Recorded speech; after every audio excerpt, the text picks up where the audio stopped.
This is episode 92 of Cowboy Shit with Ted and Wacey. I'm Ted. He's Wacey. Welcome back. Thanks for listening. We still can't believe that you actually listened, but we 92, hell of a year, man. Hey, look at that. Wacey's birthday episode. How does it feel? How does it feel to make it to the 90th, 92nd? It blows my mind that we made it this far. Yeah. It's kind of good. Yeah. And it's just like, it feels like this is only the beginning too. That there's so much. We got lots on the go. There's some cool stuff coming up, hopefully, if things work out. So I think this is just the beginning of cowboy shit. Of the cool shit?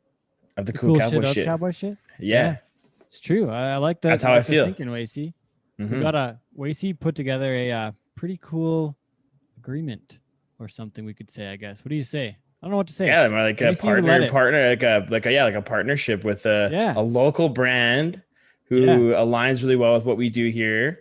Mm-hmm. And it's going to be really fun. I think we're going to have some fun with it. It's good timing. Peak, like summer's coming around. Yeah. Weather's getting nicer. People are going to want to be outside having some fun. So I think this is really good timing for us and for our new partners. And we can't wait to share.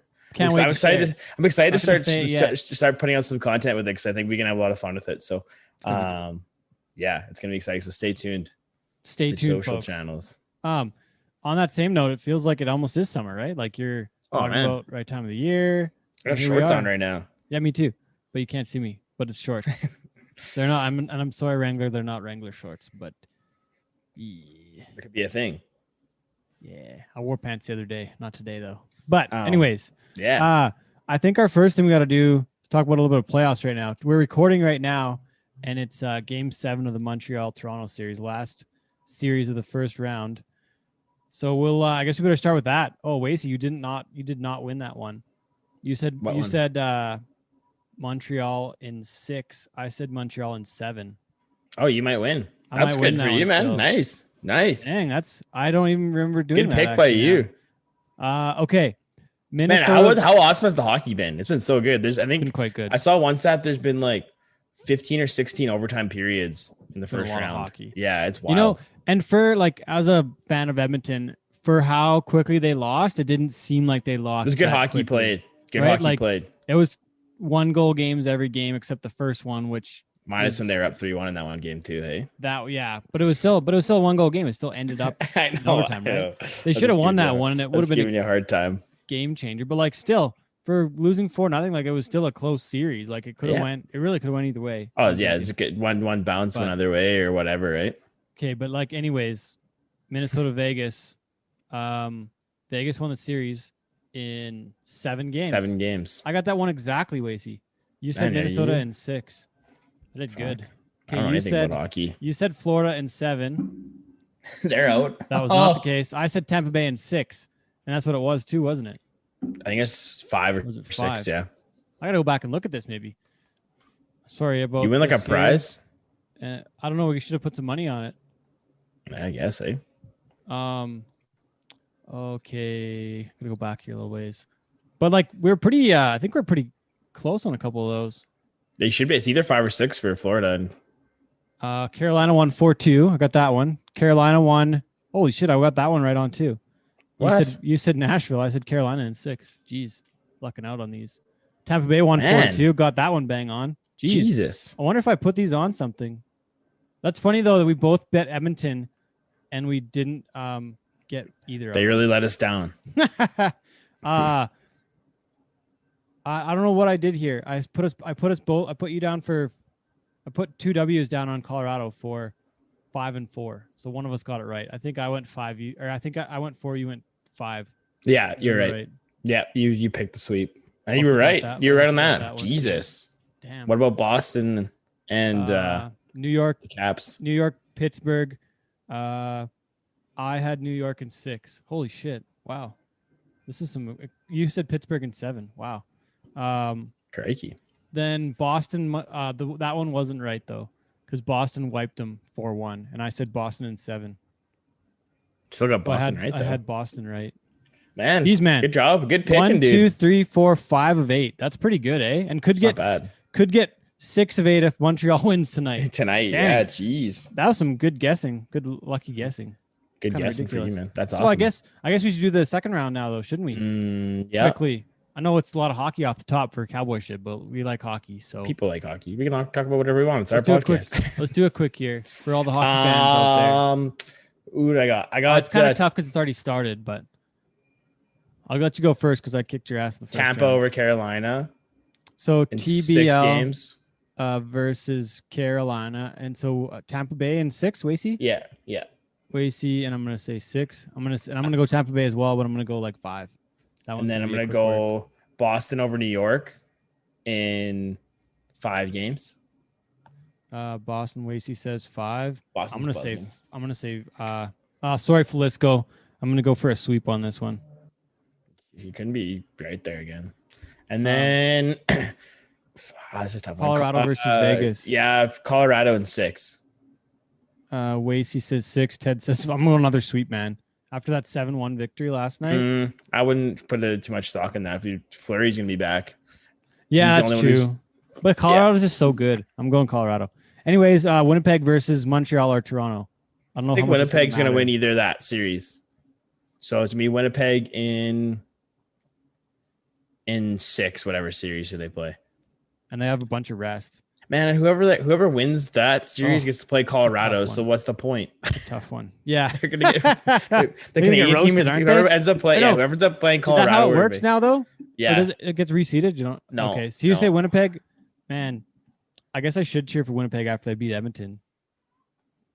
Just to mess up the schedule, I'm gonna say Winnipeg. We can't both go the same way every why not? Round, but why not? Okay, I'm gonna go Winnipeg in 7 then. Yeah. Okay, good match, good rounds. We should have bet on the first round, apparently. I guess, Jeez, hindsight is 20. Bet on the cup final. I'll make a bet with you. Okay. What else? I've got game 7. Yeah, Montreal, Toronto. We both think Montreal is going to win, which is kind of crazy, but I'll bet on Carey Price any day. That's true. In that kind of scenario, he's pretty clutch. Well, then guy. If we're doing that, you'll beat Winnipeg too. If you're going Hellebuck versus that, but I think Winnipeg's got. I don't know what to say, man. We better quit. They've had more time to rest and whatever. I don't know. That's tough to say, dude. I think they might be on their heels off the bat though, too, after that long off. But like whoever wins in this game, they're gonna play again Wednesday probably. We'll be back Wednesday because they got to get on this. They're already behind. So, anyway, which is like this podcast is coming out, so people are gonna know. But anyways, playoffs, Calgary, the Stampede, it's back. It's on. Back, yeah, it's sweet, man. Big announcement though: the Chuck Wagon's not gonna be part of this year's Calgary Stampede GMC Rangeland Derby. Not going to be happening in 2021. I guess I should go back to the press release on what they said, but I better get that right. Yeah, it's tough though. Like I can see why people are frustrated, but I also can see why it makes sense for it not to happen. Yeah. Okay. Planning remains underway for Stampede experiences, including the rodeo, Midway, Elbow River Camp, live music at Nashville North, the Big Four Roadhouse, BMO Market, Western Showcase, agriculture showcases, competitions, and more.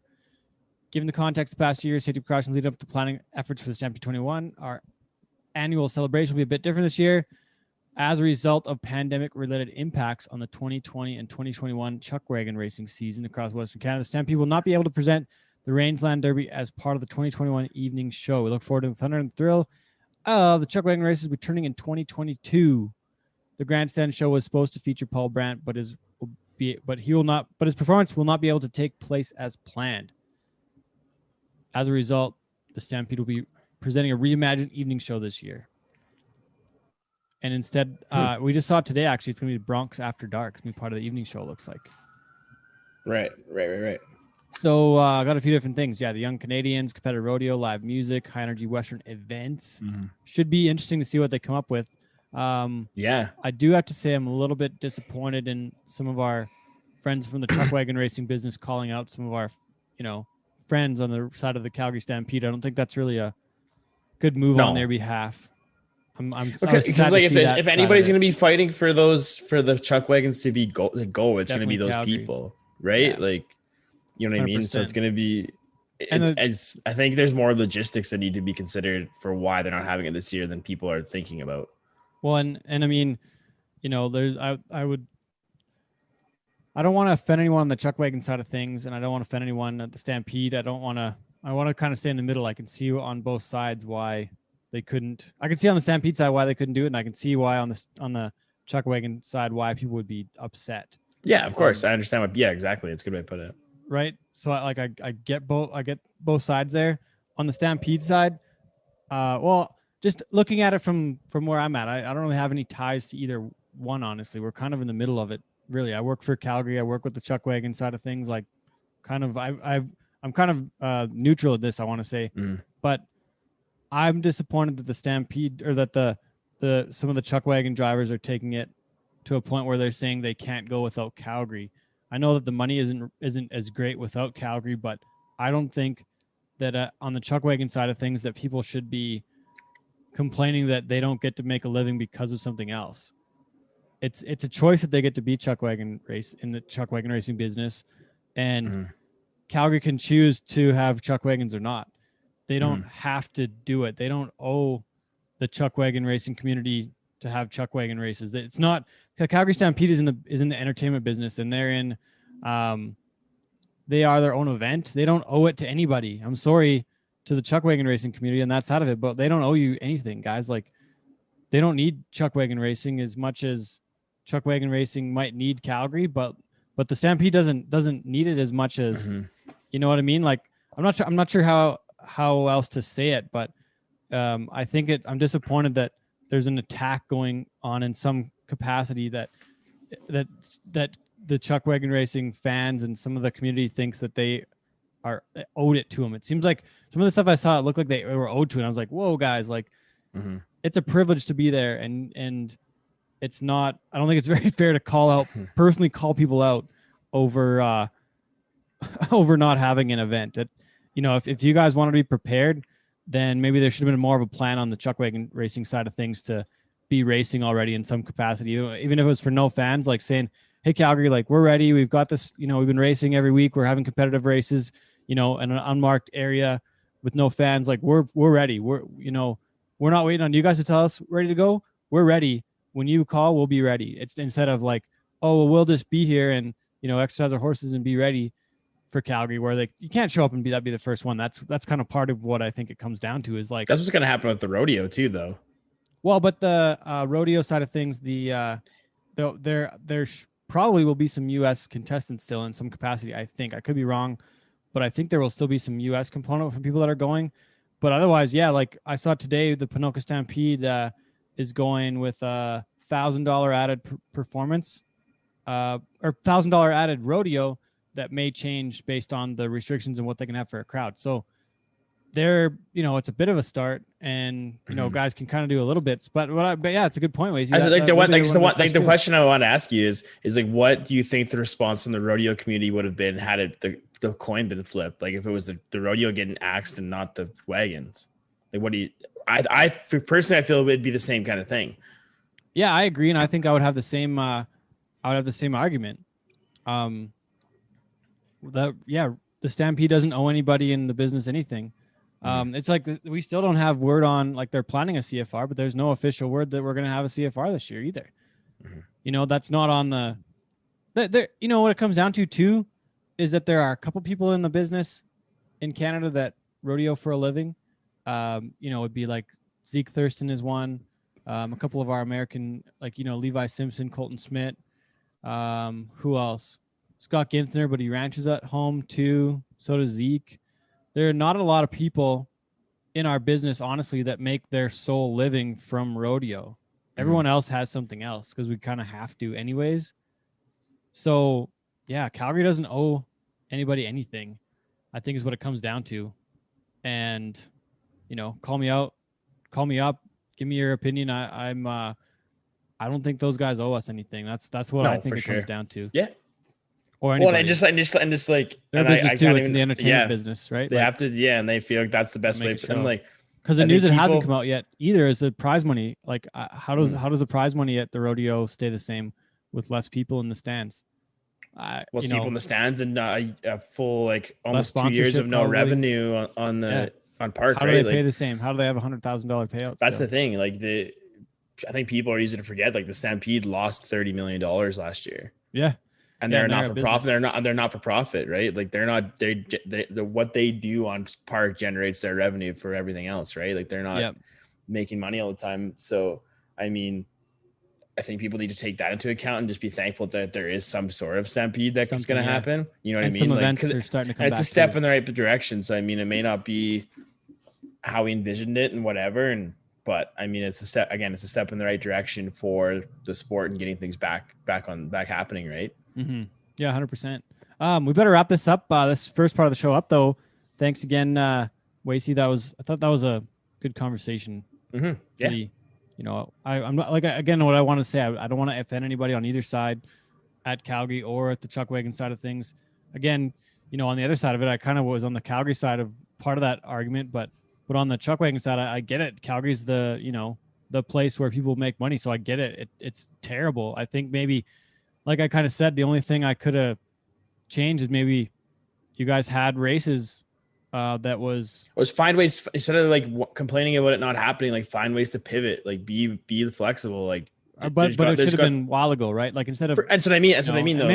And maybe they've got fast one pulled too. I don't know. Yeah, it's hard to say with all the details, but just we don't know. Like I'm like going back to our conversation with Scott Davis, like so many people have had that mentality, especially in our community, that this has been the detriment to the sport. It's been hard on it for sure, but like look at how the WCRA is approaching it. Look how Chad Bestplug's approaching it with its Alpha Bowl stuff. Like this is a huge opportunity to change the way we do things. And by sitting there complaining that you're getting the short end of the stick, I get it, but and it sucks and frustrated, but like figure out something, a new way of doing it. Yeah. Like 100%. Just like it's rather than it's like adapt or die, right? Like it's one of those things where you got to find ways to make it work, or if you just sit there and complain about it, it's not going to do any good for it. Yeah. Oh yeah. Okay, let's wrap up this segment. Again, this is Cowboy Shit episode 92. Be back with our guest Jake Vold after this. Thanks for listening, everybody. In the rodeo arena, I'll take my stand. I want to be known as a rodeo man. I come flying from the chute with my spurs up high, shafts and boots reaching for the sky, spurring wild with my head thrown back. You'll ask who's that? Well, that's Bareback Jack. You'll ask who's that? That's old Bareback Jack. Okay, this is episode 92 of Cowboy Shit, Ted and Wacey. Our first live on location show in... Since when? Since it's weird, man. Well, we've been Robert Bowers in the summertime last year when it was still like kind of frowned upon to get together. Yeah. But here we are. We're Jake back. Vold's Beat Laboratory.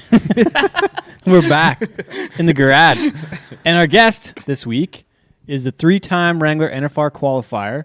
Got 3 NFR back numbers. Not on here, no. Oh, they're probably framed inside. Yeah. So we got 3 times the NFR.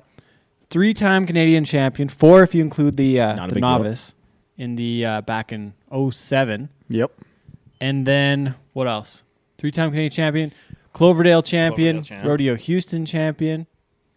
What else, Jake? We got a whole bunch of stuff. Oh, that pretty much sums her up, I think. I don't even know how many times like you've a been living to the legend finals. in Canadian bareback riding. Yeah, essentially. and 3 consecutive Canadian titles between 14, 15, 16. Mm-hmm. Is that good? It seems good. I'll take it. And yet another Vold from Ponoka, originally, and now living down here by Carstairs, just like we talked about, 8 miles west of Brett Mania. They're pretty much neighbors. Is Jake Vold, as we've said a couple times. Welcome to the show. I have a quick question, like good question to start off with. Okay, do it. Sorry, we're going right into it. Yeah, so being a Vold, like do you ever feel any pressure to be successful in rodeo, or is it kind of just one of those things where you know what? Honestly, I'm proud of it. I'm proud to be a Vold. There's a lot of heritage behind our name and a lot of history, especially in the rodeo world, but the cattle world too. And I guess Ponoka, I always feel a lot of pressure. Doesn't matter being really who you are. There's a lot of great cowboys out of there and stuff. But no, I don't. I'm proud of who I am and where I come from. So that was one thing that I had written down was Ponoka. How many times have you won that thing now? At least 3, right? I won the showdown twice, and I've won the average there 4 times. 4 times. Okay, so I was close. 2 and 4 is 3. But does winning the showdown constitute as the winner, or does winning the average? Okay. Yeah, showdown's the winner, yeah. And the average is the leader going into the short round now. Mm-hmm. Yeah. but it's still one of the best formats in the whole country. It's fun, and one of the first places besides Calgary to go to that kind of format. Actually, it's the only other one in the country, really, isn't it? It is the only one, yeah. Because even Cloverdale is a 10-man short round to win the 20,000 there, right? Yep. Yeah. The showdown in Ponoka is always great. I've only been there a few times in my life, but it's always a fun time to be. The vibes, it's like Calgary vibes, like the big Sunday showdown. For sure. It's awesome. Except this one's usually on a Monday. Yeah, quite often on the holiday Monday. Yeah, usually. Yeah, or else it's the first, I guess. Depends on the dates or what. Cool thing about Ponoka too, it's like got those like those big U.S. rodeo vibes, like the big grandstands on either side. Yeah. Like you're kind of even like Falkland gives me those like old school cool. Like USA really cool. It's one of those few experiences we have in Canada that's a really like old school. Like when you think of a rodeo, that's what you think of. 100%, man, and everyone's close, right? Like the crowd's close. Everyone's right there. It's loud, good announcer, good music, good stock. It's always. It's an atmosphere you can't really explain until you've been there. Hey? Like and been in that final round. You know, there's been. I think you for sure won it on special delivery, right? Yep. You were like 91 3/4. Actually, I've never won the showdown on special. That was the average then, the short round then. Yeah, the 10 round I've had them. Yeah, I had them once in the 10 round. Was 190 or 91 on them there. Yeah. And then the last time actually I was at Ponoka, or not second last time. So what was that? COVID, it messes everything up. 18 probably. 2020 doesn't exist. Yeah, I was 91 and a half on him there, or 91, and Richie was 91 and a half, I think, on Virgil. Okay. There, yeah. He did bed me down there one year, too. He'd like two-jump me up. It's son of a I don't bring that up very often, but he, yeah. Do you buy tickets in the beef raffle? Every year? Yeah, I already got my tickets. I got them last year. No, never haven't even been drawn for the early bird draw. How would you rate that with winning the event, like in the bareback riding, compared to winning the beef raffle? Like, how high up there would that rank? You could be. I'll tell you which one pays more. That's fair. Oh man. Yeah. So let's talk about. Let's go right off the bat here and talk about some of the special horses throughout your career. I think one's got to be Virgil. Special's got to be one too. For sure. Probably not spilled perfume. Yeah, I think I've been on that horse 5 times. I've got her twisted 3 times. Yeah. What's your highest score on her? You did have a big one on. 87? Okay. Yeah, I actually had her twice at the NFR, and she, I won actually some pretty good money on her there. She was good. And honestly, that horse is scary, but she's not as scary as you think. There's a lot worse ones out there, but she's hard to ride. But if you're in the right spot, it's probably easier. Yeah, definitely. Okay. That's with everything. Yeah, it's like if you're doing everything right, it's going to be easy. Yeah. Sure. But no, she's definitely a handful. I wouldn't put her as my favorite, though. I'll tell you that. Okay. Yeah. But so favorite then? What's favorite? Favorite. Another horse I really like come from Saskatchewan. They're Mucho Dinero. Oh yes. Yeah. Mucho. That horse, man. He's a big piece of iron. He's just a fire-breathing dragon. He's just a pup. Like he's just. Yeah. One of those horses like Virgil. We were talking like kind of off air, where it's like the longevity of their career. Like I remember seeing Mucho Dinero when he was a colt at the CCI rodeos, and he still like once he went pro, like he had a ton of like success he's been around a long time. Yeah. And Virgil, for the size of him, he's done pretty good. But they've taken pretty decent care of him, too, and they figured out how to keep his minimum trips and things like that. And the horse is always in good shape, right? Mm-hmm. They never let him get down or nothing or too heavy. So that's why he's lasted. First time I was ever 90 on a horse was Stampede Warrior. Calgary, it's a bronc now, but that was a hell of a bareback too. And was that at Ponoka? Yep. You won Ponoka on the first time I won Ponoka, yeah. About like probably 14 or something. Yeah, or would it be back further even 12, more? 13, yeah. 13, yeah. Yeah, because I tore my elbow out the next weekend in Calgary, actually. Damn. Just, stayed home for the rest of the summer. So, what else, man? There's like Starburst of Kessler's, yeah. Alley Trail, they've had some good. Another one, horse I've had some good success on is Oak Ridge. Kind of a newer one they brought around the last couple of years. That horse has been really good. Man, there's a ton. We're pretty spoiled in Canada. Hey, like we get a lot of good horses, good pickup men, and a lot of good bucking horses. So. Was there one like over the years that you really wanted to have a chance at? You never got a crack at? Yeah, horse Colin Pickett's from Texas. There, won horse of the year last year, Top Flight. Oh, okay. I always thought that's a big bucking mare, and I always thought that would that's the one. That's the one. Yeah, that would suit my style, and that's the one I never got to get on. Not yet. And did they? Yeah, not yet, because they haven't retired that horse yet. No. And you're not done either. No, I don't think so. No, it's funny. I guess you want to talk about that. I've had like a year and a half off, I guess. Yeah, haven't been on a horse. No, Yeah, Houston in 20. In 20 before. And were you there when they canceled it, or was it? No, I got home for about a week, I guess, and then the news got out, and the Chinese virus and everything ravaged the world. Yeah. But yeah, no, I don't know what the world or the future holds for any of this, really. Hopefully Canada gets their shit together here and we can start doing some stuff. But It'd be wonderful. The only thing I can control, I just stay in shape, and when I'm ready to go, I'll be ready to go. So.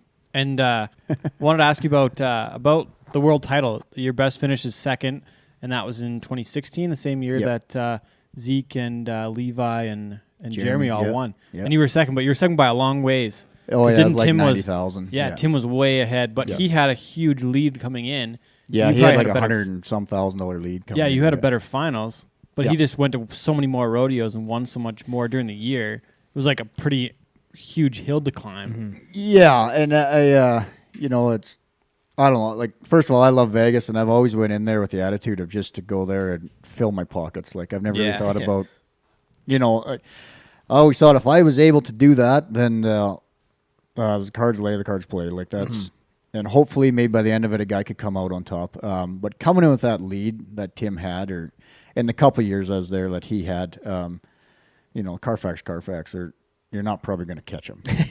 He's pretty much got to get X'd out the first round, and it's not going to happen, right? Come completely out of it. But guy can come in there though and try to win that average, and that's what I tried to do. And the few years I was there, I think I won fourth, split second, third, and then the last year winning it and didn't get to finish it. But 8th round wasn't it, or 7th round? 8th round, yeah. 8th round, yeah. Canadian night, and you blow your kneecap out. Still won the average? No, didn't win it. No, couldn't compete the last 2 rounds. Yeah, and didn't get a score in the 8th round. Yeah. Yeah, and I don't know where you finished, but anyways, like you were really on a roll that one and had a chance to really do some damage, and then just got completely fucked over. That horse, I remember talking about it though that night that it happened, and we were in, I don't know what was going on, but I think you came to the media room after and talked to somebody, or I maybe saw you after somewhere, and I was like, what the hell? Like how? Like first off, how are you doing?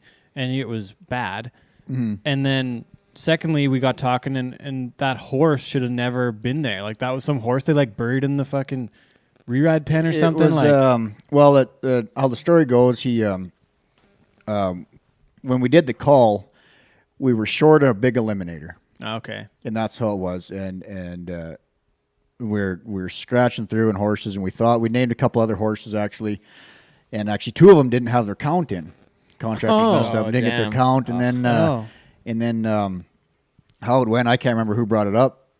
I think it was Ty Brewer, actually, and said his brother Casey was still riding. And he's like, well, Casey got on this Redigo horse, whatever, this summer. And he said, boy, he's a bucking son of a gun. And we're all kind of, well, I guess. No one knows, right? Anything other than that. So nobody had seen the horse. No, so they ended up taking him. And then, I draw him that round. And everyone there, nobody knew what he was, right? And but actually, truth be told, it was a weird deal. It was just one of them things. I kind of had a funny feeling all day. So Kelly Wardell runs the neck ropes there, and he always comes in usually about when we're taping up and kind of talks. And if somebody's got a bad one or whatever, he'll come in and sit beside you and tell you what you got to do or whatever, what they're gonna do. So he come into me and I'm sitting there taping up, and he goes, he said, Jake, he said, kind of sounds like you got a bad cat. And I said, oh, okay. I said, well, what the hell? He said, well, we're tying them in, we're tailing them, and then we're going to run one through the halter, too, on the ring. Neck rope. Damn. Jesus, he must be kind of a smashing bugger, eh? And he's like, well, I guess. Like, he's kind of colty and stuff, so. And, like, how old was this horse? I don't know. He definitely old enough, but. Okay. Anyway, so being later on down the list, I had to throw my rigging on in the back alley. And I'm thinking, I don't know if this is a good idea, but in Vegas, like things happen, like things are going. You have to, yeah. And I've always considered myself pretty good horseman, especially around bucking horses and stuff too. And that's definitely helped me in my career too. But I get that sucker, get him petted down. He's calm. He ain't doing anything. He's just staring forward. He isn't doing anything. Get my rigging on there. I'm like, well, gee, you're not that bad. Like, you're fine. Get in the bucket chute, pull him down, get on. Doesn't even move like not nothing. A muscle. They crack that gate and he throws himself. And it sucked. It was such a shitty deal. And he purposely did it. I've watched that video quite a few times. Like, there was just that horse is not right, and he did that on purpose. And But when the guy looks back though too, it could have been a lot worse, as hard as he threw himself. So I guess come out of there still alive and good to go. But it was funny. Well, not funny, but at the end of the 10 days, because I was still getting around on crutches there, so I was sitting down there and you stayed the whole time. Yeah. One of the shoot bosses come in there, and he, the young guy, Brent, and he said, he's like, Jake, I feel terrible. And he sits down beside me, and I said, what are you talking about, Brent? And he said, man, that horse was just a complete idiot out back. And he said, but when we loaded him that night before the perf, he said he come in 9-0 and smacked right into the slide. And he said, we think he kind of half knocked himself out. But he said he stood up and he didn't really do anything, and he didn't cut himself. So he said, I never told anybody, and we didn't pull him. Oh, no way. So after I'm like, I just instantly got mad, and I'm like, are you kidding me, man? No way. But same thing too. You look at him, he was fine, right? So, yeah. So something. But did not say anything though. Yeah. Well, it was just an all around bad deal. But it just, honest to God, it just wasn't meant to be. Well, tell me about how you didn't feel right all day. That's kind of wild too. Oh, is that looking back, or was that like you woke up and you're like, something's fucked up today? No, just the afternoon. It was just a funny day. It was just one of them. I guess I'm a bit of an intuitive person, and just one of them feelings. Just a weird. Guy knows like when you're not having your best day, like just something's off. You can tell. You can just tell like when it's just like I'm not at my best today, and even like I've had nights like playing hockey or when I was riding bulls. You could just tell like going into the night, it's like so something is not. And you can't pick it up, but know there's something there. But that's where like I heard stories about Roger Lacasse. Like turned out he was at Calgary one day or Cheyenne or something. Like was it the Cheyenne story where he was winning the world like in the PRCA and he just was having a bad feeling that day and he pulled his rig and didn't get on. Like it was something like that. Yeah, I don't know, but I don't know the story, but I remember hearing something about that. He did it up here one time with Chester. Oh, really? Yeah. With Chester? He was hiding in the porta potty. Wouldn't. Oh, really? No shit. But it was pouring rain, and I can't talk French, but he said, I am not getting on in the rain. So he stayed in the Gallup Esper. Huh. But, interesting. I've heard that one a couple times, but I don't know. The guy just sometimes when you've been around it long enough and you've seen everything, you just sometimes get a feeling, and that was that. It was just a bad deal. Just wasn't meant to be. It sucks, but it is what it is. So. And so that was the last time you've been to the finals now. Yep. Your last out at the NFR was that wreck. Yep. And that was in 17. And then it's been a minute.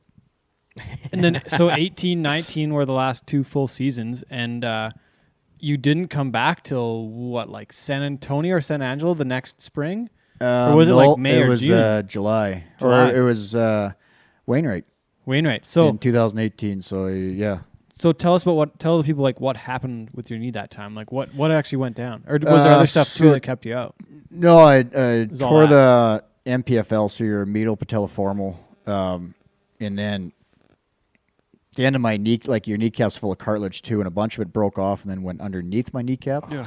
So you don't need that ligament to get around. Your kneecap will dislocate if you're doing something physical, playing hockey or bucking horse, whatever, right? But anyways, so.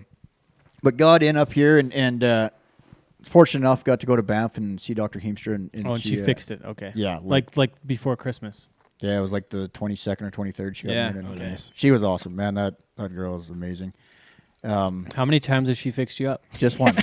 Just once. But it was just, she's so cool. Like she's, one of the most sought after surgeons, knee surgeons in probably Canada or North America, I would think. But she's just so cool. Like, and the way she talks and she jokes around and stuff, and it's gonna make you feel good going into it. That you're it does, and you just don't get that vibe lots of times from a doctor. Like, never. I've seen a couple of them, and it's just a lot of them are pretty straight and narrow. Like I end up in the Stettler Hospital, and they're just like talking and not sure what to do with you. It gets kind of sketchy, but it's nice being in safe hands. And they don't understand what you do either, right? Yeah. A lot of them. So, and she does. So, and she's been doing it for like 15, 20 years now, right? Yeah, forever. So she's she was awesome. She was funny because with my deal, it had to get done like sooner than later. Yeah, kind of within the next few days actually. Yeah. And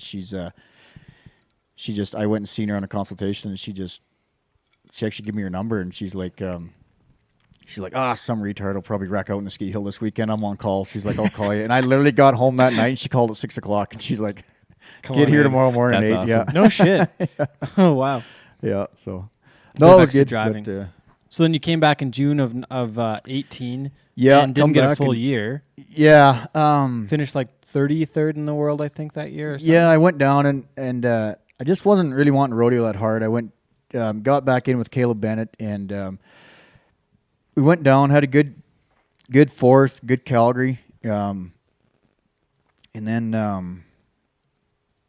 what the heck? We went down to Cheyenne and all them rodeos down there, and I had a goal. I was so far out of it. I was like, but if I can win like 25,000 this week, and it was very doable with Ponoka, with the Calgary, Cheyenne, Salt Lake, your Ogden, Salinas, Napa, all that stuff. So, and I was like, then if I can do that or get close to that, I'll keep going. Like that was kind of my plan, or I'll just stay in Canada. And I wasn't quite right yet. Like, I mean, he's still hurt, and I just wasn't quite ready to go yet. But anyways, I ended up missing a horse out in Cheyenne my second round to probably be 89, 90. Win the round, it was just easy. Like, really? It was a weird call. Guy didn't throw the flag till about 7 seconds on tape. It was a bad, No one thought I missed him out. I had to hold that sucker like I can weld him 2-1, and I had him welded. And turn your toes straight out. It was just a weird deal. But anyways, so that cost me. I still had a good week, won about 10,000 or 9,000. But I was just, I just didn't have the mindset to get back into it and go hard. So stayed up here and I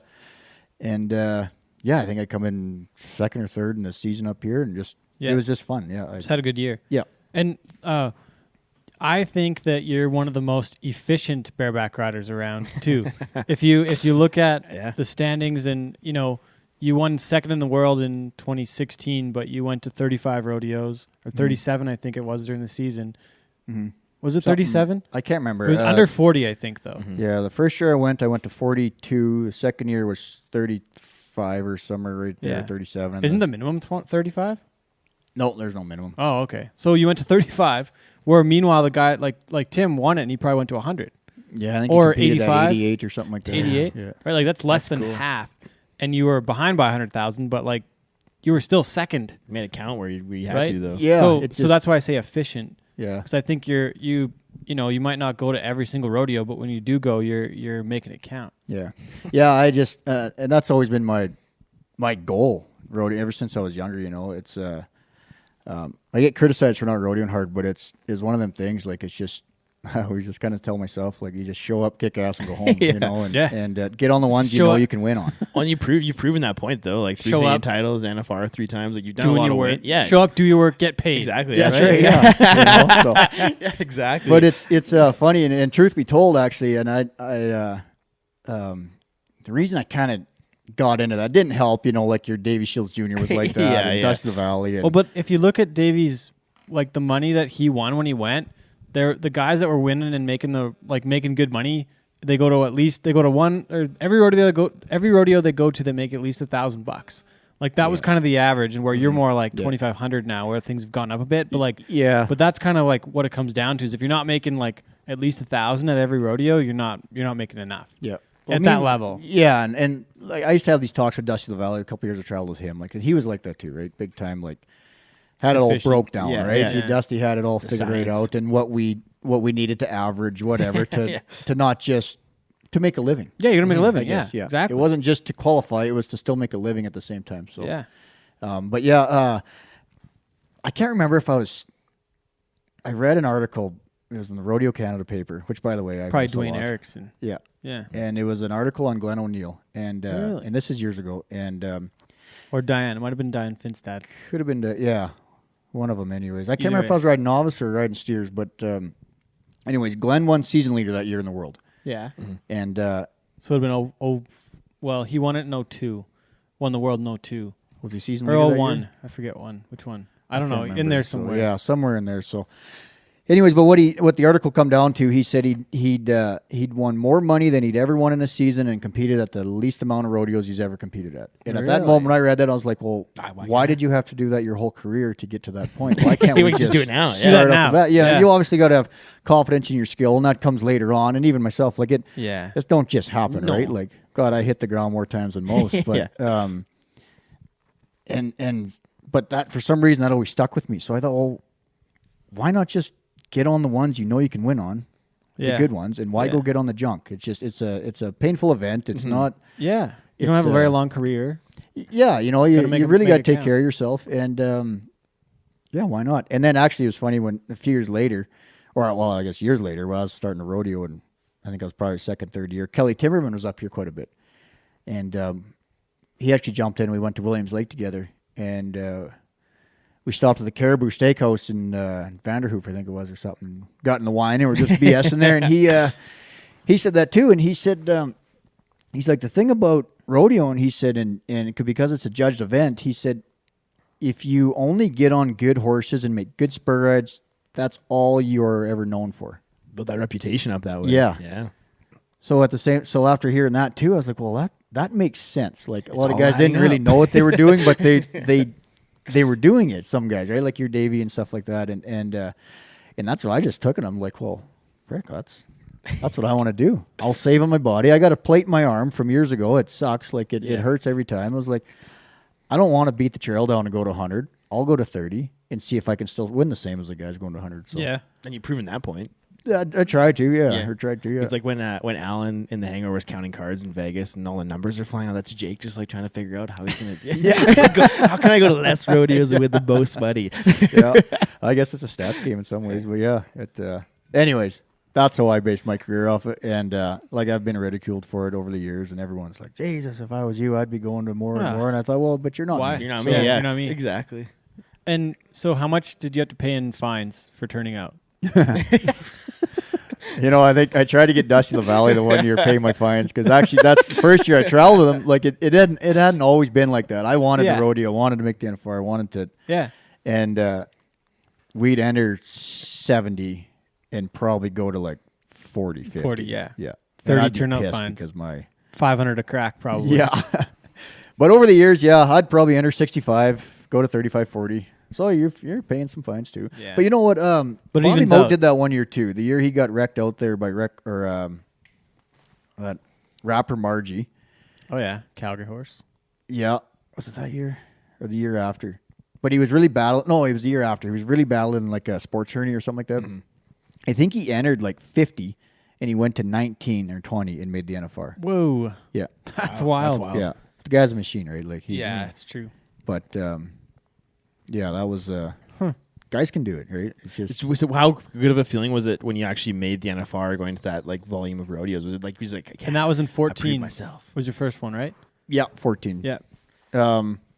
Yeah, actually, well, about a few weeks prior, you get the list of what every contestant, how many they went to, right? And being the lowest guy on that list was pretty cool. That's pretty cool. Yeah, it's of anybody in the whole business. The bareback riding, anyways. Yeah. I don't know about the rest, but yeah. Well, the rough stock events, like those guys go to like so many rodeos. Well, and they just put that cap in here, not that long ago, where it's 100, right? Like when Kyle Bowers, he just about one season leader. I think he competed at like 120 rodeos. That's or wild. Holy, that guy's a machine, and he'd still be doing it if he could. Like, part of the thing too with even with Donnie Gay, like he out rodeoed people. Mm-hmm. Yeah, and like nothing against his skill set, but like he went to win, and he got his pilot's license so he could go to more events. Yep. Right, like. Mm-hmm. That's kind of wild too, to think out on the other side of it. Yep. Well, because not many people take that approach. Like the only other person we've talked to that like Chad Bestplug was another guy who did the same kind of had to get an exemption, different scale to get to the finals. Yeah, just like it's crazy to think that like the way different people take the approach and the way how different it is and how it works for people, right? Yep. Part of that too is the format and the structure of the sport. Where if we had a top tour where yourself and the other top 10 or 15 guys went every weekend, you don't have to go to 20 or 30 a year. Yep. That's all the ones you'd have to go to. You wouldn't have to beat yourself up. You go to one a week. And pay turnout fines. And you wouldn't have to pay turnout fines, right? Like hard on the bank account. Yeah, exactly. Yeah. It's the format. They've allowed people to go to more. Yeah. Which is kind of an unfair advantage in some ways. In some ways, but in other ways, hair on them. When you're a young, hungry kid, like true. I didn't really get going until I was about 23, just with some injuries. But you see them guys on like Tilden Hoopers and stuff when they're younger, like them guys. They just disappeared for 8 months. Yeah. Like, Casey was the same. A lot of them guys. Some still do, right? They true. They got a family and stuff, and they still go to 90 rodeos. Like, dang, it's I couldn't do that. It's tough. So what was that path like? Like you said, not starting until you're 23. Was it tough to get to? Was it like you battle like mentally to that point? You're like, oh, can I get this done? Yeah, it was. I don't know. I didn't really do it on purpose. I actually come home from college from Montana there, and I went up to Grand Prairie, and I got on a horse I probably shouldn't have went and got on, and I ended up just getting backdoored and broke my collarbone pretty bad. So I ended up taking. And you're like 21. Yeah.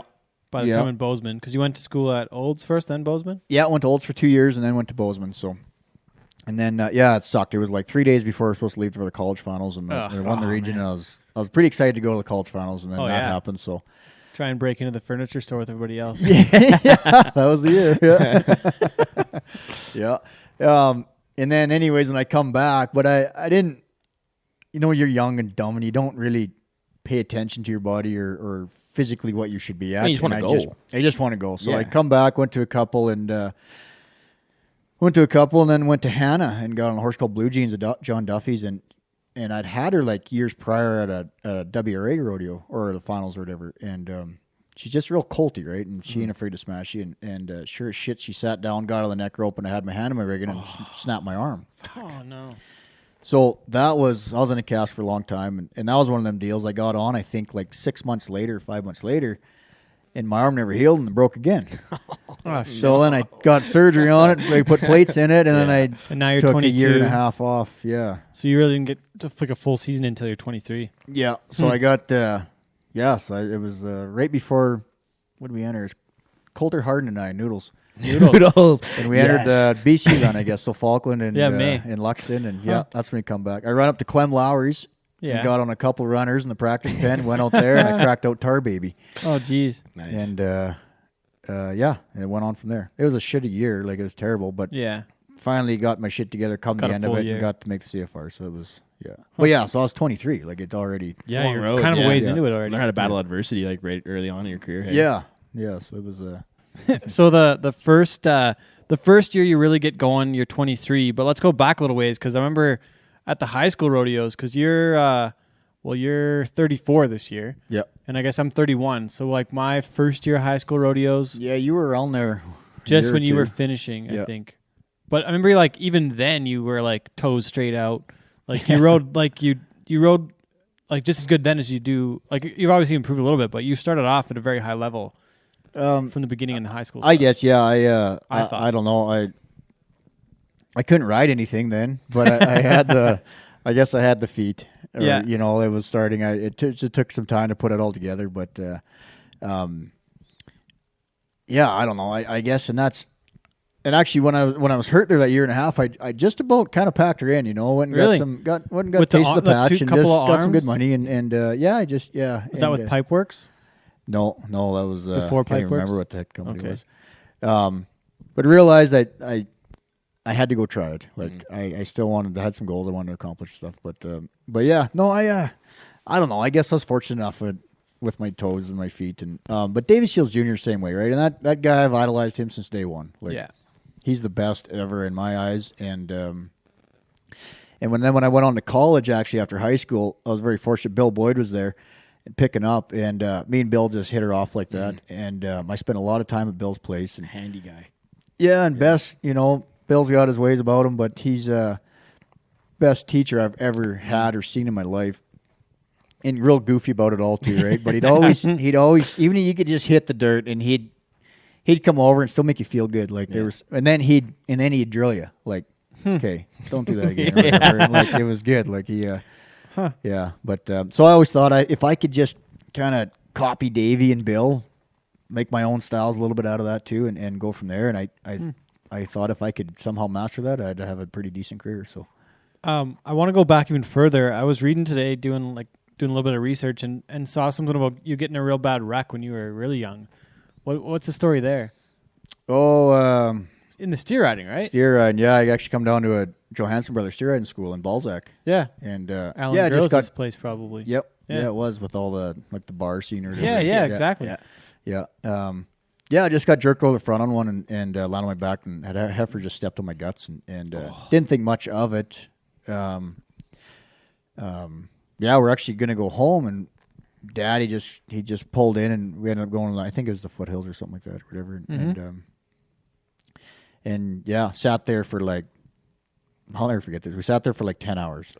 Oh my God. Yeah, it was forever. because you look like a healthy young kid, right? Mm-hmm. Yeah, I guess. Anyways, but because I was 10 it's on the or weekend, 11, it's like Saturday or Sunday. Yeah, and because I was 10, 9 or 10, because I was a kid, they just wanted to make sure I got a little bit more special care finally. So actually, they shipped me off to the children's hospital, did a CT scan right away, and here I'd severed my liver. Jesus, holy shit! So then it was mass chaos for a bit, and they get me locked down and everything, and then 10 hours later or 12 hours later. Yeah, so the doctor was, his name was Dr. Tam. He was pissed right off because like you die within an hour, right, if your liver's bleeding. So holy fuck. And I was just kind of on the verge, like it was pretty sensitive. So yeah, so that was experience right off the bat, right? Welcome to rodeo. Yeah, holy shit. It's like one of those things where you learn if you really want to do it at that point. Yeah, that's right. Wow. So and that was like the first experience you had, really? Rodeoing, like the first school, or had you already been involved? That was my first school. Like first time you got on a steer, you last year delivered just well, not first time, I guess. First school. I'd been getting on some. I wasn't very good at it, but yeah. Wow, throw you right to the wolves there. Well, there was a kid. I think it was Braden Chamberlain was the kid's name, and like over by Spruce View or something. Okay. Had something happen like that at a school over there, like probably like. I don't know, early 2000s, early like 02, 3, 4, somewhere in there, and had something similar happen. He died. The kid died. Yeah, from something similar, right? Like so. There's been a couple unfortunate ones. Yeah, it's it's anything though, right? It's when you're dealing with livestock, anything can happen. Yeah, anything can happen. Jeez. But you see it, you can walk across the street and get hurt. It doesn't matter. Some of those things. Get COVID and die. You can get COVID and die. Anything can happen. You only live once, so you might as well. Yeah. Well, it's so funny. Like I work downtown Calgary now, and I tell people that I used to rodeo and stuff. They're like, "You're insane, man." It's like, man, I would never go bungee jumping or skydiving. Like, put me on like bushwhack or something. I'd rather do that shit. Like, no chance. Huh. Wacey, you had a couple. I think. We touched on like some of the people you like kind of built your career off of. Is there anybody else who had like a really strong influence on? Like for older guys, like I always liked the way Deb Greeno rode. You know, like there was another guy. He didn't quite sit up like Davey, but toes out, fast feet. That guy was, he was a machine too. Yeah, just old Billy Boyd, like his grit, like that. Nobody was as gritty as Bill, but yeah, you know, honestly, Davey in my eyes was the man, right? And if Davey probably worked that a little harder, he probably would have had a better career. But for what he did do in the time he did it, like when he was healthy. And like what do you mean? Like, did he not work out at all, or did he not like go at all? No, I don't know. I don't know. He would sit here and tell you what the hell's that. Right? Oh, really? Okay. He's Davey. Like I remember, like growing up watching him. Like he always just had like kind of like a rock star vibe to him too. Like he did. Yeah, he is. And he like at Calgary, everybody would be like, "Oh, yeah, Davey Shields Jr." And then obviously when he was 94 and graded Coconut, that was a huge thing, or 95. But like still, like you see, he just seemed to have like that bit of like a rock star. Like people knew who he was, especially in like the rodeo scene in Canada. Yeah. No, and Davey, he just don't give a shit, right? Yeah, that's just his mentality, and no, but yeah, he wasn't, you know, Davey, but teaching though, like Davey was a little different. Like he just like, why can't you do this? Squeeze your hand. I can do this. Why can't you hang on tighter? Raise your hand and hang on, right? Like, and that was just him. But he, no, for guys that rode like that, like you can't, you know, Casey Fields and them, they're phenomenal, right? Yeah. But in my eyes, Davey's the guy that always stands out, and I think it just is because of his feet, his toes turned out, and his fast feet and stuff when he had it, and yeah, and probably, you know, he's probably knocking mid-40s now, but he probably could still do it, I would think. Yeah, he's pretty good at golf now. Like riding a bike. He is a good golfer. Yeah. So, who are some of the guys that you travel with over the years that are your favorites to be around? Everybody. I had a lot of fun traveling. Like it was. I don't got too many like crazy wild stories or anything, but. We only went to 30 rodeos a year. So. Yeah, right. Had to make up for it. Yeah, but yeah, starting out, it was me and Noodles, Coulter Harden. We went that first year together, and we were good buddies. Yeah, man, that guy's a beauty. Like he's a one of a kind, and we lived together actually at Big Valley. So we went together, and then jumped in with Matt Layton, Alan Dossick, Logan Hudson a bit. The first couple of years, and when I started going south, Dusty LaValle, and then I got in with Kyle Bowers. And the first year I went to the NFR, I was with Bowers, and that was a pretty cool year. Like that was kind of near the end of his career. Yeah. And Colin Adams with us too, and Colin was definitely like Colin. Actually, Colin and I probably traveled together for probably 5-6 years. What's his? Is it Mucky or what? Mucky, yeah. And he's ain't gonna meet a nicer guy or a better guy. Oh, I like Colin's good shit, and a hell of a travel partner. And man, can he ride? Like he for a short little guy, he can really. He could ride, yeah.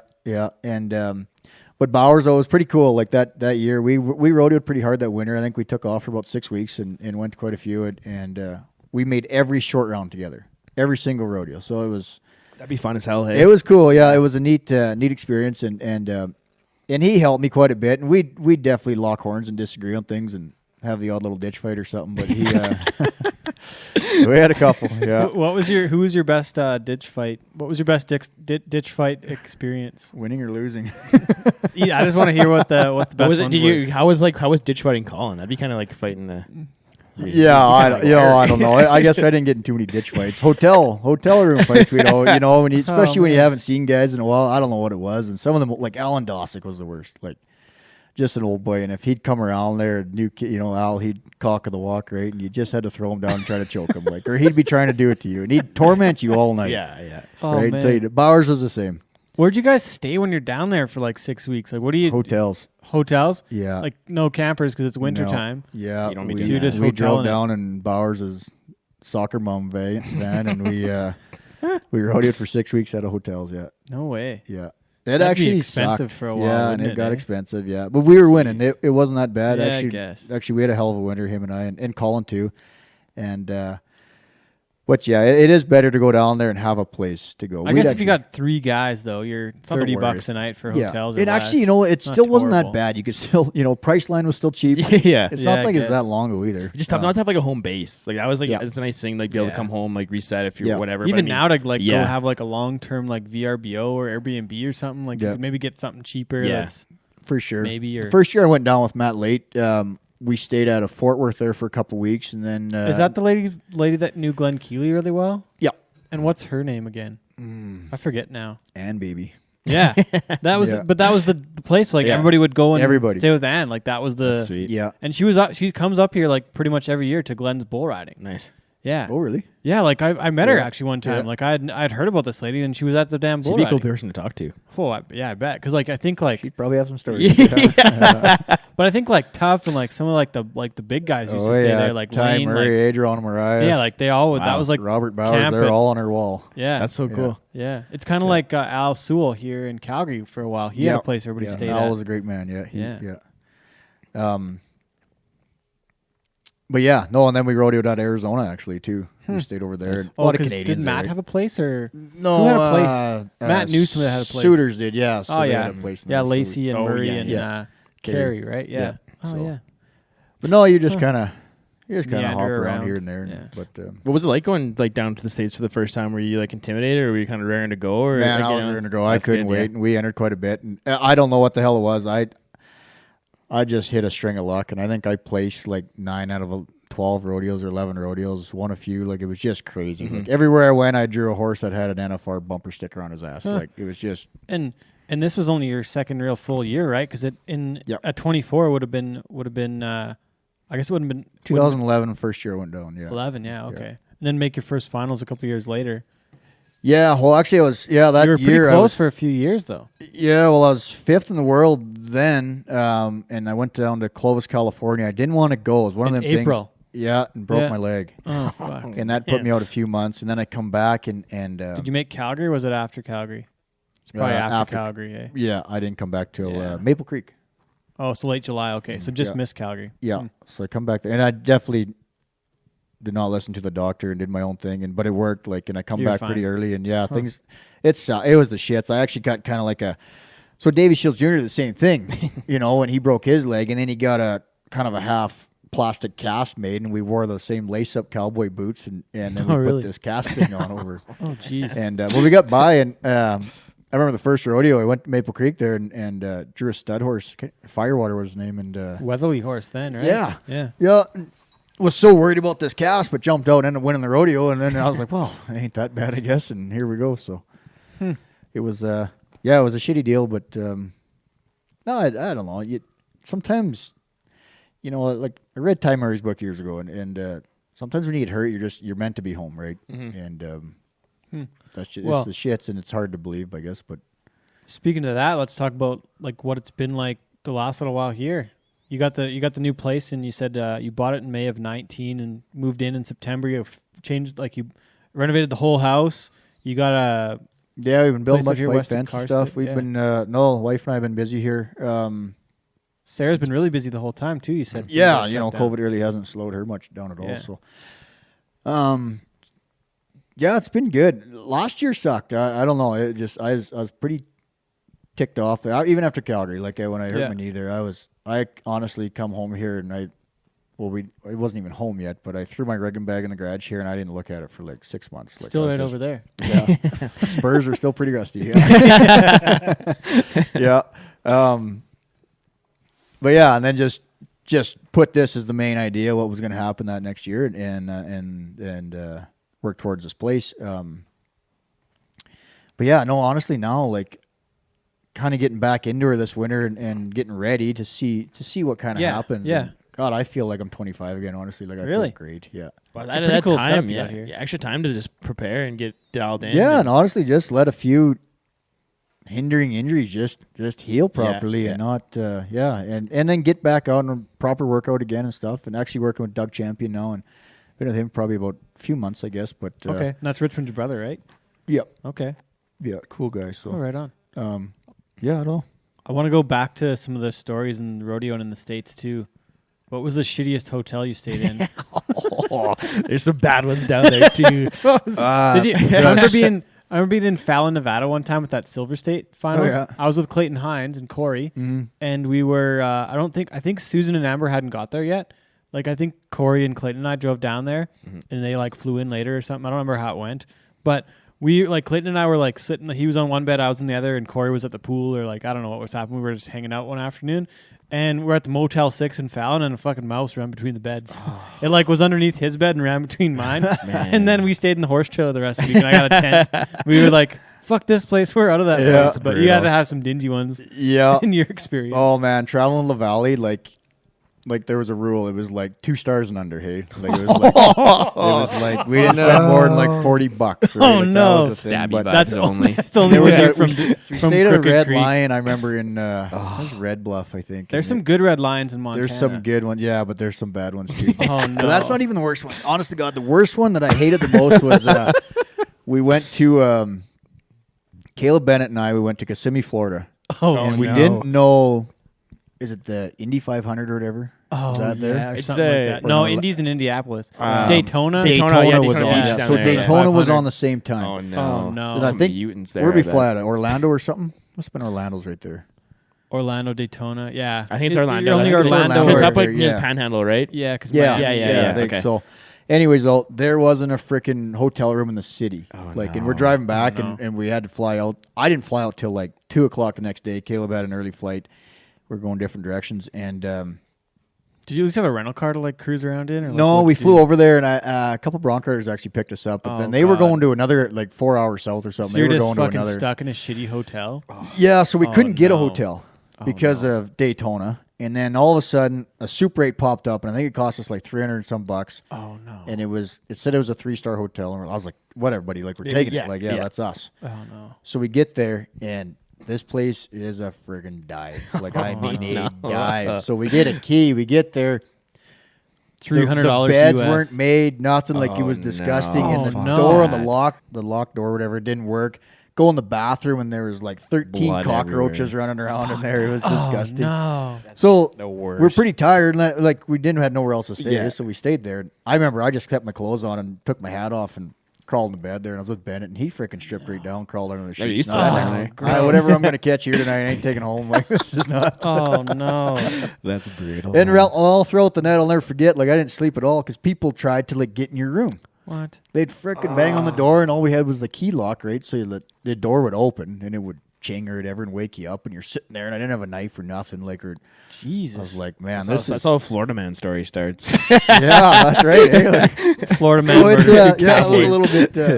But you know what? Another bad one, honestly, was, and I get sometimes times are tough or whatever and things, but the CFR one year we got put up the Travel Lodge West in Edmonton. Oh, that's the place sucks. And it was terrible. It's gross. Yeah, it was gross. Like, and like, there's 2 nice places north and south of there. There's like that Delta that's right 2 doors down, and there's 2 nice hotels close by. Yeah, I remember that though. That was like probably 12 or 13 or something. Yeah, it was something like that. Were you at the Bull Riders? Were there too? No, they weren't there. Sports Med was there when we were there that year. But I remember there's a few of us. Actually, we just canceled our rooms and went and got our own rooms and paid for them. And it was disgusting. Like it was too bad. Yeah, and you're so excited, right, to go there and get a room or something. Yeah, and you got to stay. It's part of the experience, right? A gross. Well, the other couple other events are over at the travel or at the River Cree or the West. Man. Yeah. Huh. That's too bad. And it's like a sponsor, so you don't really want to be rude. Yeah, that's right. You don't want to be a dick about it, but it. But it's part of the DMF. It's like part of the Edmonton Marketing Fund, and they have all these hotels to work with across the whole city. They all pay into it, and you just drew into a travel lodge. Yeah, that's rough. Not even a sweet travel lodge. Yeah, the worst travel lodge. Yeah. Oh, that's tough. Yeah. Well, I don't know. That's about the One of the other gross ones I remember was we were in Cardiff or Caryvale, like one of those little southeast towns. My dad's from Caryvale. But I think the hotel's in Cardiff, and they have a little, like a motel. They have a few places there, right? Like 2 places. You can stay at the hotel above the bar that has one bathroom and at the end of the hallway.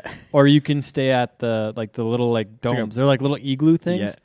Yeah. I think it's in Caryvale. Yeah, I think it's Cardiff. Yeah, so my brother and I were there. It was like a family reunion or my grandma's birthday or like some kind of event like that. I forget what it was. We were probably like 10 or 12 or something, and it was so gross and so smelly in the hotel that we slept in the car because it was so gross. We just we put the seats down in the back of the car and put our legs in the trunk and slept in the freaking car. It was so gross. That's how we did it when we were steer riding. Yeah. My first rodeo rig was a Dodge Caravan with a futon mattress. I took all the seats out of it and put a futon mattress in the back of it. That was awesome.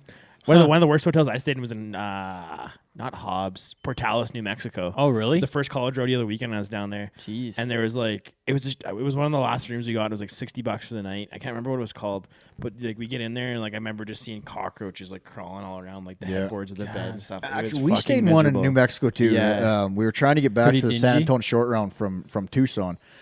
And it was just literally someone to lay your head for about 4 hours, I think. And it was Bowers and Colin and I and yeah, same sort of deal. We witnessed a vehicle get broke into in the parking lot and we pulled in and we're like, this guy on a BMX bike and off he goes. And I was just like, you're freaking kidding me, man. Like, this is, yeah, actually we got there though and we were the only ones there, but I think we went through 3 rooms before we found a clean room. Jesus. We kept coming back downstairs and the guy's like, nah, that room's quick. So we'd go to the next room. That's not how you can have a business like that.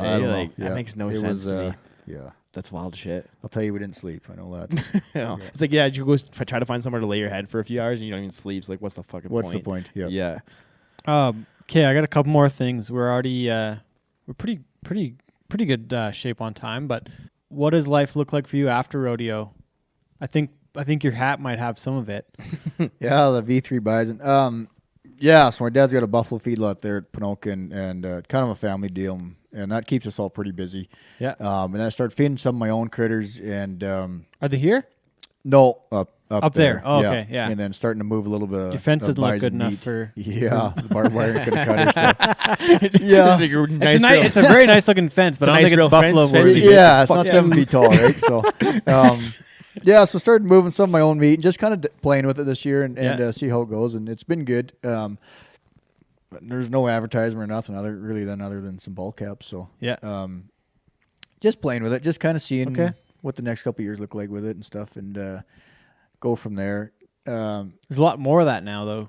Yeah. Like I got into a store here in Carstairs too, and selling some smokies and stuff, and a couple others. Stuff like the farm raised, like that, man. Everybody wants it. Yeah, locally grown. Like there's so much demand for that right now, and it's good meat, right? Like you're just good quality. Anything. It doesn't matter if you're too, right? With buffalo, it is. Yeah, a lot leaner, less fat. Yeah, less fat. A lot more vitamins in it and stuff, and it's there's a lot of health benefits to eating bison, actually. But tell us about it. Tell us more. I'm honestly, I'm curious. Well, just your lean meat and your cardiovascular system, how it helps that. Really, it's good for heart disease. If you have heart disease, it's just all kind of brain function instead of beef. Because just with the lean meat, because it's so full of omega-3s. Oh, really? Bison. So, eating fish. Yeah, the fish of the prairies. Fish of the.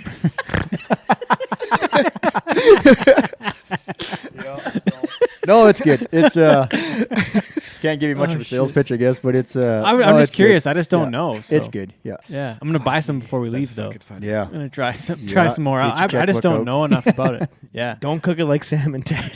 You need to cook a little more. Yeah, cook a little bit more in the salmon you make. Okay. Yeah, not much though. Huh. Gotta be careful. So your dad, how long has he been in on that though? Oh, he's we've always had a feedlot there, and with our beef operation years ago, I guess. And then we kind of got out of it, and then I don't know. We've probably had that going for the last 5-6 years, I guess. So it's been good. And V3 is you and your brother Rody and your dad Lawrence. But just me, just kind of my deal. So okay, yeah. Oh, so you're V3, and then they got their own stuff. Yeah. Their own stuff, yeah. Okay. So competition. So why is V3 then for you? Is it you and Sarah and Kinsey or? Yeah, I don't know. It just had a good sound to it. Actually, the wife come up with it and cool. had a good ring. So I like it. So I just run with it. Awesome. But yeah, no, other than that, and I got cows out here, and I got cows with some guys out east, and buffalo and stuff, and playing around, and might dabble a little bit in this movie stuff here too. Oh yeah, have you done any of it yet? Haven't done any yet. And who you connect with on that? Like Turd and those guys, or yeah, there's a whole bunch of guys in the transportation side, or would you be anywhere, or what do you? Yeah, kind of anywhere. Yeah, anywhere? I just want to see. I haven't done it, so it'd be cool to be like part of that's like the back end of stuff and some things. Yeah, you never know what the heck it could lead into, right? So we'll see. Like I said, it's just kind of one of them this deals. year yet? Not yet. I think stuff starts coming out here in pretty June, soon. So, yeah. Okay, all right. So we'll see what happens. But I was curious about it though, because you're 34. You're not going to ride bareback horses till you're 50. Like, no. In the next 10 years or less, you're going to be moving on. So. Yeah, that's for sure. I always had kind of the oil patch stuff, and reclamation was what I went to school for. Yeah, in Olds. It's just, that's not looking real good for the future right now. So kind of been changing it up here the last couple of years and see what happens. Yeah. Pretty versatile, so it'll work out. Okay. Yep. Wacey, have you got something? I got one more after this, for sure. One thing that's been burning me up, I don't know if this segues nicely in, but Ted and I did like a show each night at the NFR, and we were pretty hard on the judging. And I wanted to ask like someone who's an actual like competitor in the horse events. We'd always notice there would always be one judge who was like 2 or 3 points under, especially like on the horse or the spur ride. I was wondering, like, can you explain that a little bit, or do you disagree with it, or did you notice like some sort of trend? Yeah, it was definitely off last year, and I know there was a lot of issues with it, and it brought up a lot of issues, not just with the Cowboys, but I think with the PRCA. Mm-hmm. Was it partially the size of the arena being way different? Well, I was just gonna say, like, it might have had something to do with that. I don't even know who was judging there. I didn't pay that close attention to it. Yeah. If they had a new guy in there or not. But in all honesty, too, I wouldn't want to be in their shoes either. No, it's a tough place to be. Yeah, for sure. They're trying to keep. But yeah, it was off. It was and like there was some blatantly screwing going on. Yeah, like it was bad, and some bad loadings too. And it was it was like they had a few guys picked, and they were just trying to keep a race between them. Yeah, and yeah. Is there like a strategy to like kind of combat that, or like do you like is there like how do you Jim Dunn told me that years ago. I was younger, and I seen him somewhere, and I was complaining about a judge or something like that, and he said he's like, if you never give them the option to not mark you, he's like that's left in their hands, I guess. It goes back to the 30 rodeo theory. Yeah, that's right. Yeah. Huh. So yeah. So moving forward this year, it's got to be a plan. You're not in the States. You don't have the intention. You've got a little kid here. You're not going to go rodeo down south this year. It's a CFR hopefully this year, and the next year kind of give her again at 35 is kind of the plan. We'll see. The last few years, age started kind of bugging me, and just the way I felt, honestly, I just felt old, and I started telling myself that, and then honestly, God, this last year and a half off, I've getting back into it, I feel as good as I felt in 5-6 years, and it doesn't bug me anymore. Like I could go till I'm 40. I don't know. But yeah, honestly, I don't know. I don't know what the plan is. My wife and I are talking about it here. Maybe go end of the summer or end of July. Maybe head down for a bit. Just try to get some qualifications again. Yeah, I guess so. Kind of got to start from scratch again. I was really hoping there'd be some stuff up here this year, and we'll see. But there's got to be a CFR too. So there's got to be an end goal in sight for me, right? It's got. And you could get some qualifications here if there is that CFR and there is enough. I think so. If there's enough, you could have enough here to get down there for January, or I guess you could start going in October technically. If you wanted to, you could go to a couple of the big ones and keep going. But is that be an option? Like, because it's PRCA. I don't know. Yeah, depends I guess. What it looks like. I could we'll know more later on here, but they better make up their mind, I guess. yeah, that's fair too. Yeah. But is that the goal though? Like the last Canadian to win the world was in 1933. So Is that what it was? Yeah, Nate Waldrum, he was from Strathmore. From 1933 or 34, I think. So it's been a long time. But is that a goal before you're done, or do you think it's maybe past that? Is it more like you're going to go to the NFR again, kind of have a good couple finals? Or, yeah, you know, or is it a couple more Canadians, or what is it? I couldn't even tell you, man. I got some goals wrote down, and it's I don't know if I'll rodeo hard enough to get to that point of winning the world. We'll see. Who knows? Yeah, guy might get lucky. You could jump out, win the American, Houston. You start rolling, and it's so different now. With those things, right? Guy gets hot, you just freaking rip it. Yeah, that was one year. I won Houston and second at the American, and none of that counted. Like that was when it didn't count. That didn't count. That could have been a game changer. Yeah. Huh. So it. Well, because the American was you won second, won like $25,000, right? Mm-hmm. Yeah. Yeah, won second or twice. Jeez, been close, but pretty sweet.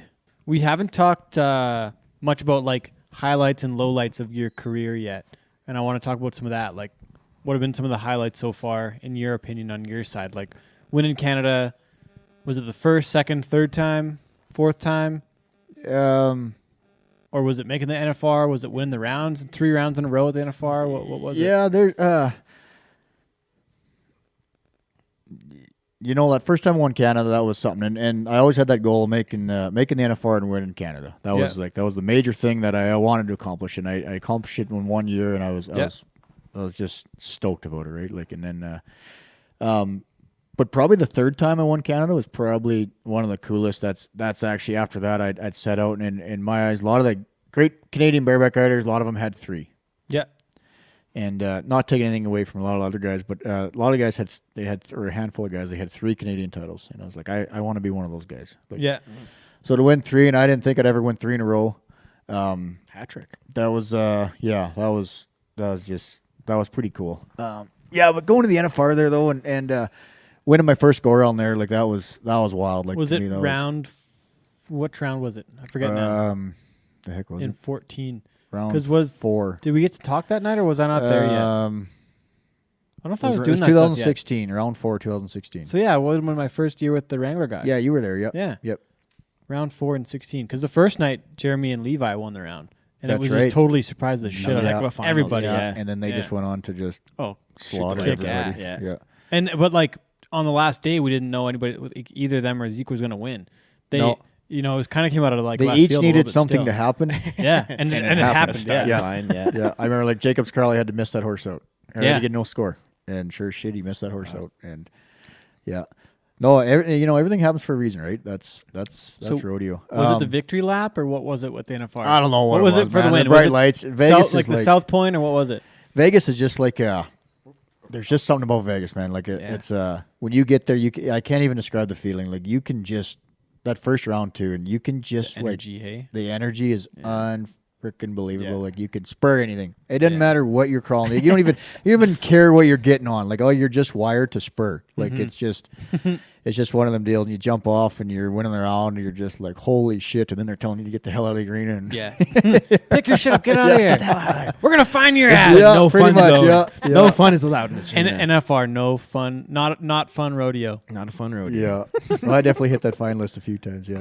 What's the worst fine you got? Not bad. Not bad. Honestly, for me, not bad at all. Vegas, I got fined 5 rounds in a row I couldn't get my hand out first year. So you only get kitty corner. They fine you for keeping your hand in the fucking rigging too long at the NFR. You're only allowed. What's so the you're most allowed corner to ridiculous corner. fine you've got? But sorry, let's finish the story though. You're only allowed to go a quarter of the way around the arena. Or what? You're about halfway, and then you got to have your hand out. And what the there are 3 people in the announcer stand counting fines during the rodeo. 3 people. Really? Yeah, I know they put the list out in the change rooms every day, so you get to see like everybody. The best though was like Cody Ole. Like he was just fine. Oh, really? Yeah. What they do to him that time? I think the one year he won, or he wore cinch. Oh yeah. Before cinch, you weren't allowed to wear cinch in the arena. Weren't allowed to wear their logo. Yeah. You can wear their stuff. You just can't have their wear logo. the logo. Yeah. Yeah. Who else? Joe Frost, I remember he was like up to 5,000-6,000 just for just not being ready when called upon. We had to talk about that one time, I think. Joe Frost got fined from being in the fucking stands. Yeah. In the stands, they fined it because Boyd Paul Hamus. It was one of the years that he was producing it, and Joe was in the stands, and they find him while he was in the stands. Was he like with his family or something too? Yeah, right? like with his wife. Really? Because he like apparently he was being belligerent in the stands or something, and apparently he just like stood up and told Boyd, like maybe he said "fuck you" to Boyd or something over like something that happened to his brother. But it was something goofy, and they find him, and he was in the stands. Like, he's a member, but they find him, and he wasn't even competing at the finals. Yeah, good luck holding that one. Yeah. So what was your? I don't really have any bad ones. That was just your couldn't get your hand out quick enough. So what did they find you? How much? Well, she's $100 around. Oh, okay. So it wasn't that bad horrible. at all. Yeah, not at all.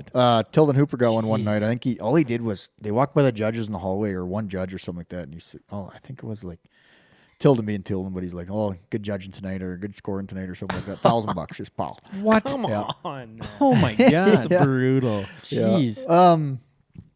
I know was he guys fucking around? Was he joking, or was he being like? Was he kind of like? No, Tilden taking a jab at him. He's probably sassy. Okay. A little sassy. Yeah, taking a jab. Yeah, but I can't remember all of them. But yeah, there was definitely some pretty good ones. By the end of the week, they double every time. Well, except the getting hand out. That's just $100 every time. That doesn't matter. Yeah, everything else doubles. So you get fined if you get hung up? Oh yeah. Actually, really? I think so. Pretty sure. Oh my god. No way. Yeah. That's ridiculous. I could be wrong on that, but I'm pretty sure you. Yep. How much of delay of rodeo rates? How much of the $10 million goes back into fines? Get hung up. It's quite a bit. And they do pretty good that week. What's the biggest, craziest one you've seen yet? Actually, it was Cody Ole. He got. I can't remember how much, but it was quite a bit. He pushed a guy in the back alley or something. Oh, really? Yeah, I don't think it was real. It was not friendly. It was not a friendly deal, yeah. But he pushed a guy, and it was a big.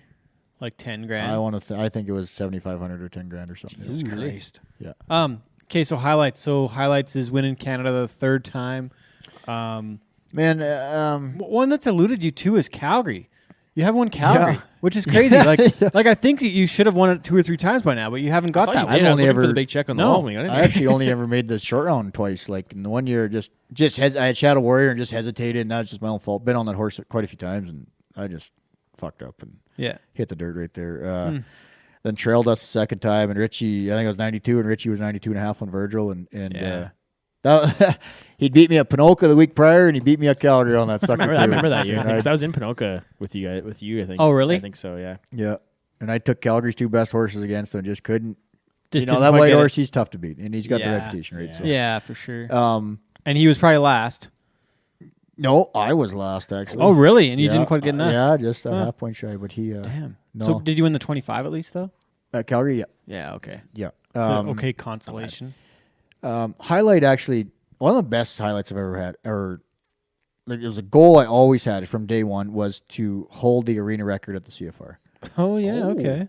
And I like that. And finally accomplishing that was, and it was funny because Kyle Bowers held it in my first year there in 2010. Like no one thought they probably thought I'd ride 3 head. Like yeah.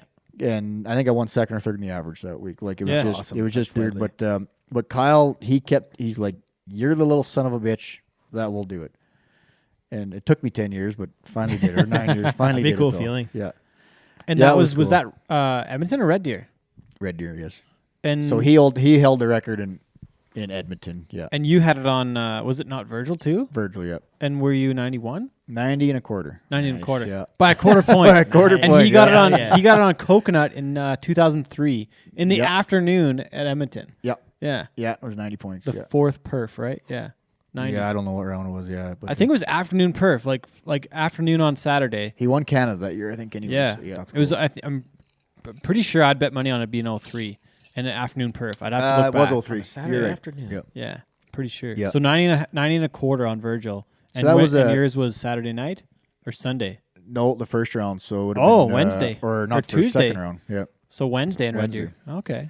Yeah, that's awesome. Right on. But I don't know that one. CFR record that always that one's in the books. Mm-hmm. Yeah, that one's always one that stood out. That's something I've always been after, and finally got it. And I think it was just a little bit of, rivalry, I guess, between. Oh yeah, and it's funny. Yeah, it's just one of them things, right? It's funny that he said it too. Like you're going to be the fucker to beat me, and then you do it. Yeah, by a quarter point. That's awesome. Yeah, so it was. It's pretty cool, and oh yeah, yeah. I don't know, man. Honestly, I don't even think about much of them things anymore. Once you get a family and stuff like that, that's my number one priority. Those are the best things in my life. So that's that's what I work towards these days. So how good did your first Canadian title feel after, like, it was a long road to get to that point, like all the injuries and battling back and like almost time lost, like how like you accomplished those 2 big goals in the same year, like how good of a feeling was that? It was good. So in 2013, after I won Ponoka, I like, that's when I was like, hey, I got this. Like, this is mine. I'm finally going to get this sucker. And then go to Calgary, and horse falls down, and I tear my UCL ligament out of my forearm. So I was like, there we go again. Come on. For another few months off, and I actually didn't come back till right at the CFR. Matt Late won it that year. Yeah, 13. That was his lone title. Yeah, and he went on a white horse too. Mucho. Yeah. Yeah, on Sunday. Mucho. Yeah. Him and For Bowers pretty much had to have a ride off. Right? 88 it was, and he beat him by a point, wasn't it? Yeah, it was right there. Like, they were Or like within 89. a few bucks, I think. Coming in there. Like That's really tight. And like finished within a few bucks too. Yeah. Yeah. Yeah, it was a tight race. So yeah, Bowers had special delivery, and it was a pretty cool ride off. Yeah, it could have. It wasn't a ride off, I guess, but essentially it was. It was last round. It came down to that, and it was like a they were so $200 close. So yeah. Huh. But yeah, that until when I got up there, like I won a couple rounds, but I just wasn't quite into it. Them guys. You're Them far two. behind, yeah, them two. They had it in their mind. Well, I just bought one season leader still, and I didn't get on from Ponoka on. Like, Bowers beat me by about $3,000, so I still come in second. Like, it just and you didn't go to Armstrong or like anything. big Second ones, yeah, Ponoka's the last one. So actually, I got an exemption to get to the finals. Yeah, that's right. That was the same year that Bestball got his exemption. Yep, I think so. It was because he won it that year. The exemption. In 13, he won 11 and 13. Yeah, you're right. Yeah, shit. Yeah. But yeah, no, and then finally, once 14 rolled around, I was like, you're not gonna touch me. Yeah. Like this is And okay. then you went Enough 3 pissing in a row. around. This is it. And yeah.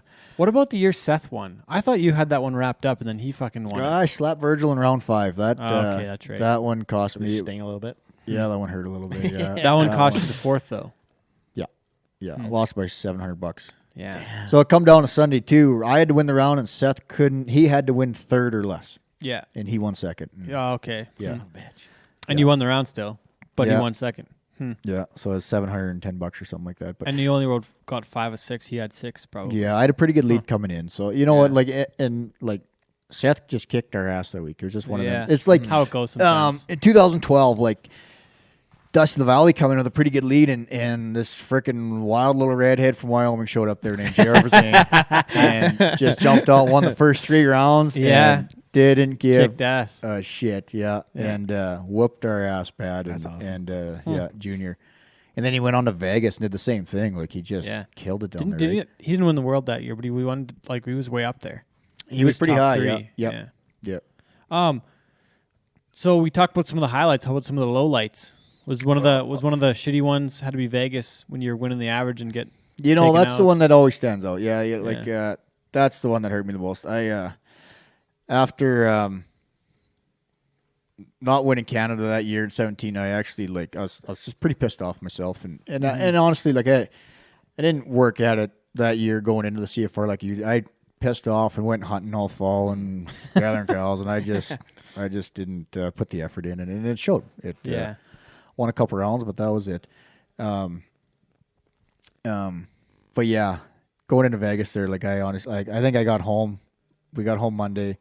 I went to the gym Tuesday morning. We had 3 weeks until we had to leave for Vegas, and I think I missed 1 day in the gym. I just was killing myself. I was so pissed off. Like, I was just like, but then I built this mindset around myself. I was like, when I got down to Vegas, you're trying to beat the top 15 guys in the world, and in my eyes, and it not sounding cocky or anything, but like in my eyes, they didn't hold a candle to me. I was like, I can kick your ass, and I'm gonna kick your ass all week, and I'm gonna come out of here, and I'm gonna win this average.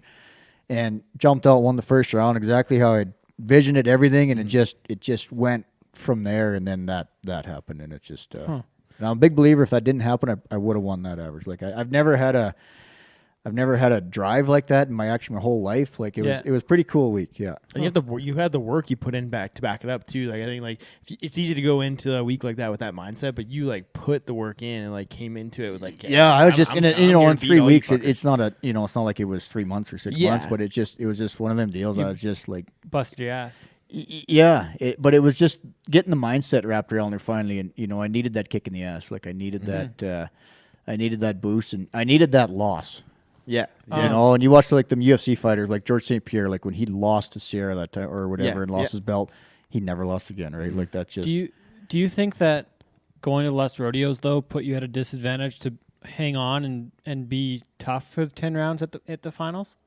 No, I always went in there thinking I could hang with any of them. Yeah. It didn't bother me at all. It like I said, I was always so excited to get down there, and it, Vegas just it pays so much, and I just couldn't wait to go down there and fill my pockets. Like that honestly was my idea going into Vegas. Yeah. Like, I'm gonna enjoy this 10 day or 14 days, whatever it is. Yeah. I remember the first year, like, got down there, and I hadn't been to Vegas in quite a while. I'd only been there once before actually, and like we partied. Like I partied for 3 days, and then when Sarah showed up there, I'm like, I'm done. Like, take me home. Like, I can't even. we haven't even been on one yet, and I'm like, I'm toast. Like, get me the hell out of here. At least you got it done beforehand. Yeah, dried out fish. Yeah. Then you go to bed, like, because you guys stay at the. You were Monte Carlo for a few years. We were Monte Carlo there that year, yeah. First couple times, yeah, and then over to New York. But yeah, Vegas. But it's like you just.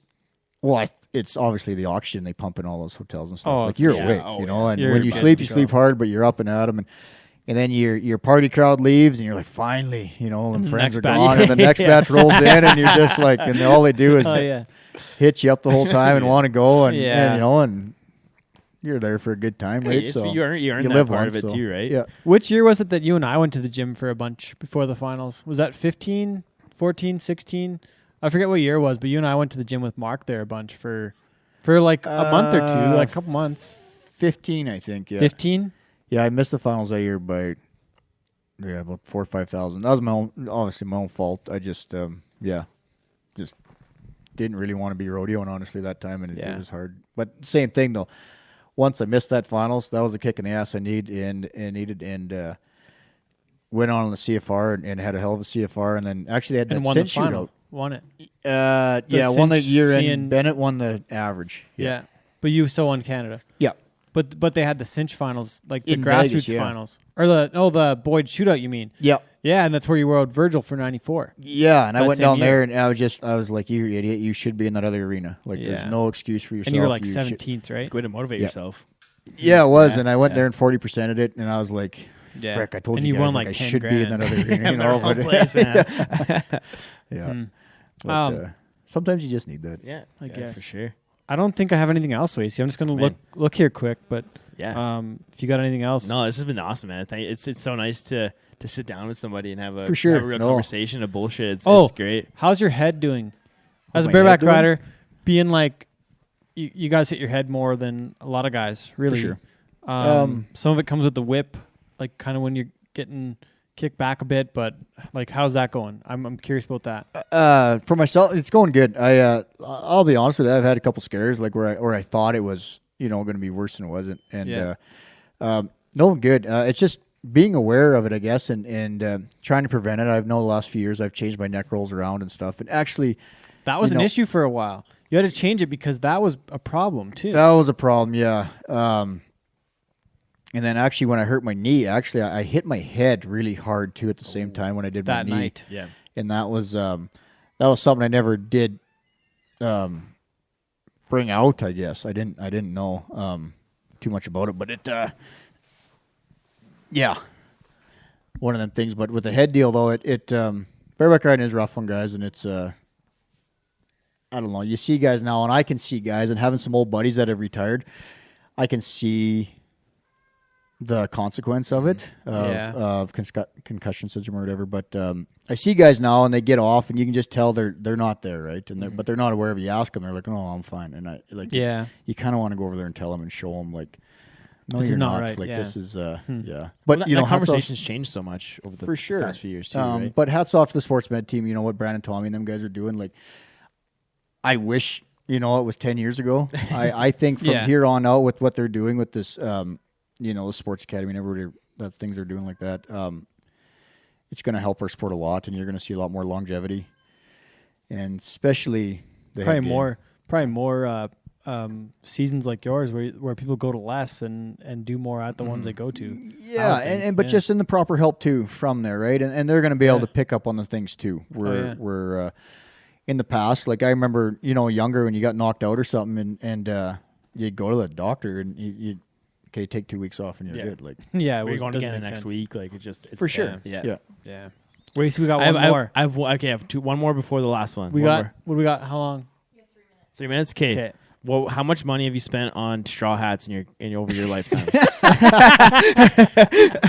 By the end of the year, I always used to tease Stephen Dent. He'd just wear the god awful wild horse racing straw hat, and he's like, you know what these things cost? Wacey is the son of a wild horse racer. He's a world champ. Yeah, and I don't know. You spend quite a bit. I'd probably go through 4 or 5 a year, but I remember one time I got one made from Vern Elliott, and it cost a little bit of straw hat, but he put the whole band in everything. I picked it up on the way to Red Bluff, go down to Red Bluff. Smash it. It smashed his shit out of it. Drew a horse, had a big knot in its tail, and just smashed that hat. And I actually got off and I threw it in the dumpster right there when we left the rodeo. $200 for one ride. Yeah, there's so much more we could talk about. We can do like 7 shows, but okay, man, this has been great, man. Thanks for taking the time again. Like I said, thanks for having us. Yeah, it's no been worries. Nice, Thank you just guys. have a conversation of bullshit. We've been really longing for that. But same question we ask all of our guests: what is your definition of cowboy shit? I've been thinking about this, and you guys have probably heard everything, but I don't know, man. There's lots of shit, I guess, but these days, and it's not as common as it used to be, but keeping a promise with a handshake, like when you shake somebody's hand, you mean it. And and if it's on a deal, it's on a business venture, whatever. Keeping your word to it. That's being a cowboy. Yeah, I like it. That's good. Yeah, it's sweet. We haven't heard that one yet. No, it's a new one. It's good. I like it. It's awesome. Yeah. Thanks for the time, Jake. Thanks for doing this. It was awesome. Thanks, Wacey. Thanks for having us. Okay, appreciate it. Check it out. Can they find your the V3 Bison online, or they got to call you or text you? How do they get the Bison? She just look me up on Instagram, I guess, and shoot me a message. So. Okay, look Jake up and get V3 Bison. Get your Bison. Your fish of the prairies. All right, thanks again, Jake. This is episode 92, Cowboy Shit. Thanks for listening, everybody. Don't stop going south, 'cause they'll let you play your music real damn loud. Don't stop heading south, 'cause they won't understand the words that are pouring from your mouth.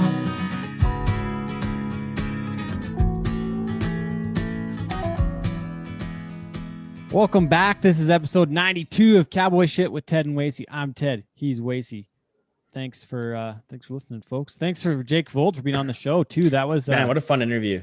We say that kind of every time, but I think that's a good thing though. We walk away from most of our interviews and be like, oh man, that was such a fun interview. And people probably sick of hearing us say that, but it's such a cool thing to be able to have those conversations and be pumped about a show coming out. We were messaging offline today before we're talking with Sean, just how good of an interview it was. So he said it was his top 7. I was impressed by that. Yeah, we were kind of what would you say, Wacey? You were a little bit confused by the top 7 number. It's a kind of it's just whenever someone says a top something is ever a top 7, it's usually like top 3 or top 5. Yeah, it's my top 17 shows for sure. Definitely falls in somewhere in my top 23. But so that was worth a laugh, Sean. Thanks for that. Yeah, that's good stuff. So okay, I think as long as we can keep walking away from interviews like feeling that, we're gonna be doing okay. And if we don't air them. Maybe something's gonna. Yeah, I think that's a good indicator. Being like, we're gonna need to redo this. Aren't gonna like that one. Yeah. We got some. You know who I called today? We'll see what happens. But I called Tough Hedeman. So Cody Snyder gave me his phone number. Cody and I talked after doing the show. I was like, Cody, I've always wanted to do a show at Tough and haven't got I don't know how to go to hold of him. I didn't know who to connect. But I remember Cody said something, and I was like, Cody, would you be up for connecting with him and saying, hey, these guys want to talk to you? And so Cody talked to Tough and Tough said to call him. So I gave him a call today. It went right to voicemail. So I don't know. I left him a message. I don't know if he was flying or what was going on, but I left a message. Hope he calls us back. We'll see. Could be Cody in our corner later to help the boys. Yeah.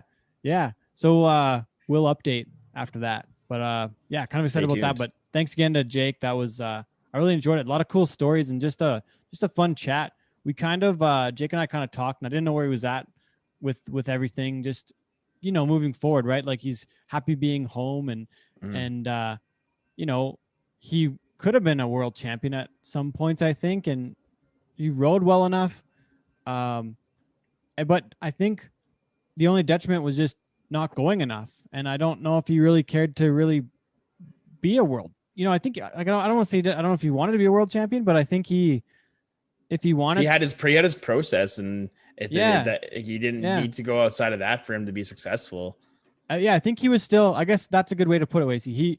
I think Jake was as successful as he wanted to be in the bareback riding world, and I think whatever he wants to do, he could do it. And for sure, it's tough to it's tough when a guy goes to way more rodeos.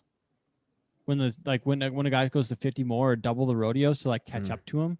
So I find that tougher. Like if you're going to actually get the guy that rides the best, maybe, but it's tough because that's part of the system. So yeah, I don't know what else to say on that, but I applaud Jake for his career, and wish him the best with his last few years of competing, really, because it's he's like we talked about the twilight years on the twilight, back nine. Yeah. The back nine. Yeah, exactly. The back nine. So what else? I want to ask one thing before. Do you think that there's going to be some guys who have that feeling of, you know what, I'm just happy at home, and when things start rolling again, that a lot of guys are just going to be like, you know what? Yeah, 100%. There'll be a lot of people that don't go as much. I think that's totally what'll happen for some folks. And like Jake didn't say it. We didn't ask him if he was done, but he said he feels great. So I think he's coming back. But with some of the comments he made on being happy being home and whatnot, I think he's probably going to be happy staying mostly in Canada. And although he said once he gets going, he might, go get some qualifications and go back to the States because he's got to kind of start from scratch again to get in. And I mean, for him, like a guy like his time off, like to heal some of those injuries, like this is probably the first time he's been like actually healthy in quite a while. Since he was a young guy. So that was even the same. Who knows what that can do? Even the same with like Brock and Lonnie. I saw both of those guys took like 6 months off, and now they're going to go get back after it. But they, going hard the last 5-10 years, it probably just needed a real reset. There's a lot of value in that. Yeah, there's a lot of value in that to act, because you're always, and like everybody knows, and and I know, like you're always getting on when you're sore or like something's bothering you, and you're always pushing that limit. And to actually have some time to properly heal and properly take care of yourself and get prepared, I think, there's a lot of value in that for some of these guys. Yeah. Oh, yeah. Even like a guy like Lonnie's a good example. Like he'd been banged up the last couple of years, and even like Coy Robbins and those guys, like it's been tough on them. So I mean, having this time to dial it in, I think you're going to see kind of like a rejuvenation in some of them. Yeah. Well, speaking of that leads right into some of these events coming back. The phone's been ringing a little bit lately, and we've kind of had a few things. You're going to go up to TP Creek as one first week of the Calgary Stampede. I'm excited for you to go check that rodeo out. I'm disappointed I'm going to miss it. I haven't competed at that couple rodeo. Days in the wild. Yeah, since a couple this year, not the full 4 days in the wild, but you'll get a bit of the experience. I don't think I can handle 4 days in the wild anymore. Anyways, I'm getting too old, man. Went to a wedding this weekend, and my calves are sore from dancing. Some events are coming back though. We're going to Tanner Burns' house already on the 10th and 11th of June. So like next week, this show's out on the 2nd. So yeah, the next week we're already up to PA. Make a trip of Sask next week and see a few folks. But then what else? Then we've got Clooney coming up July 2nd and 3rd with Slimothy. What else? Grey Eagle. Yeah, Grey Eagle's going to be sometime later in the year. It's not the start of July. It looks like now going to be later on. Apparently, it's postponed on the list. But when we get some news, we'll do that. We got a tentative schedule for the PBR, the Canada Cup Series. That's coming out at some point. I don't know when it'll get released, but be cool to see those events back. We're excited for that. We'll have a busy fall run, it looks like. But yeah, just glad to hear the phone ringing again and got a few things. One I'm looking forward to this year is get to go check out Lee Park. I got to go cover for Sean there one day. I haven't been there yet. I've always heard about rodeo, it. Man. I've never been. Yeah. So I think I'm gonna go help Sean set up the day before and then go up and cover for him and when he's in Czar that one night, and yeah, just check it out. Good. And then another one that's new for us is Strathmore on the audio side of things too. So that'll be a fun one to get to. And yeah, I don't know what else. Things are happening, man. It's awesome. It's good to see. Happy. It's we hit the phase 2 threshold too over the weekend for like vaccinations. So right on. Yeah, things sounds like June 10th we'll have another stage open, and heck yeah, hopefully the numbers keep going the right way. As long as get back to it. The vaccines are working, man. Like, I don't care what anybody says. Like science, the numbers are going. Yeah, science is prevailing working. Once again. Surprise, surprise, eh? You don't say. Really? Those scientists, they're really onto something. Maybe. Speaking of science, that's a good segue into this week's Animal Fights with Ted and Wacey. Scientifically, this has become a fan favorite segment. Scientifically, do you think scientifically, who would win between a wolverine and a hyena? Ooh. Oh, that's a good one. Right? One singular hyena? Yeah, versus one singular wolverine. Man, I think that's a tough one, eh? Hyenas are greasy, man. And so are wolverines. Would it depend who do you think it would depend who was hungrier? I don't know, man. There's an article I just looked it up. Striped hyena versus wolverine on Carnivora. What does it say? Who wins? Oh wow, interesting. I think it'd be surprising. Don't say it. I'm not gonna say it. Man, I don't know, dude. I'm gonna go with the wolverine. Yeah, that's what I was thinking too. Just for this, and I know the hyena is probably a bit bigger, but like as soon as the wolverine gets in tight on the hyena is fucked. Yeah, you know, like that. The wolverine can go right for the jugular, getting in tight. But what about And they have claws. So, and they're quick, but it'd be like quick little bastards. So, because the thing with the hyena, it's used to being in a pack probably, and they're more scavengery. Whereas I feel like a wolverine's a bit more got that killer instinct. Yeah, I feel like the wolverine's kind of like hyena's kind of like a little bitch. Yeah, and the wolverine's like a badass. Like, I will eat this guy. Yeah, they got that killer instinct. Yeah, I think I eat pieces of shit like you for breakfast. That's what the Wolverine would say.